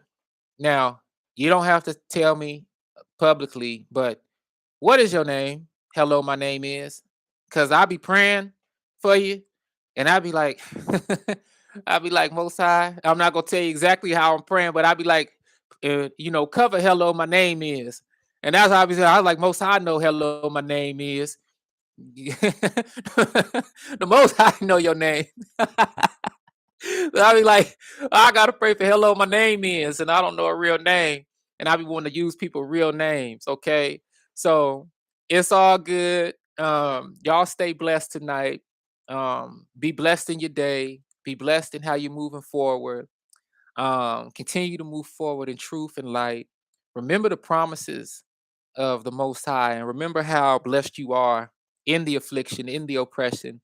Find joy in your affliction, and therefore you can embody the endurance that is called for us to incorporate into our daily walks. Remember, enduring is pushing through difficulty, enduring is not giving up when things get hard.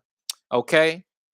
Listen, I love y'all to life always. Y'all know what to do. It's your brother True Jew tapping it with y'all the only way I know how. Raw, real, and uncut. I pray that you were edified and blessed this day, and I pray the message goes to the four corners of the world. Thank y'all for tapping in with me today. Remember to stay blessed, stay vigilant, stay blessed. May you be a blessing to those who you meet. May those who you meet be a blessing to you. May goodness flow through you. May goodness flow to you. May you be abundant in all things good. It's your brother True Jew. Most High Mama Papa willing, I'll be back with another one. But until then, gone.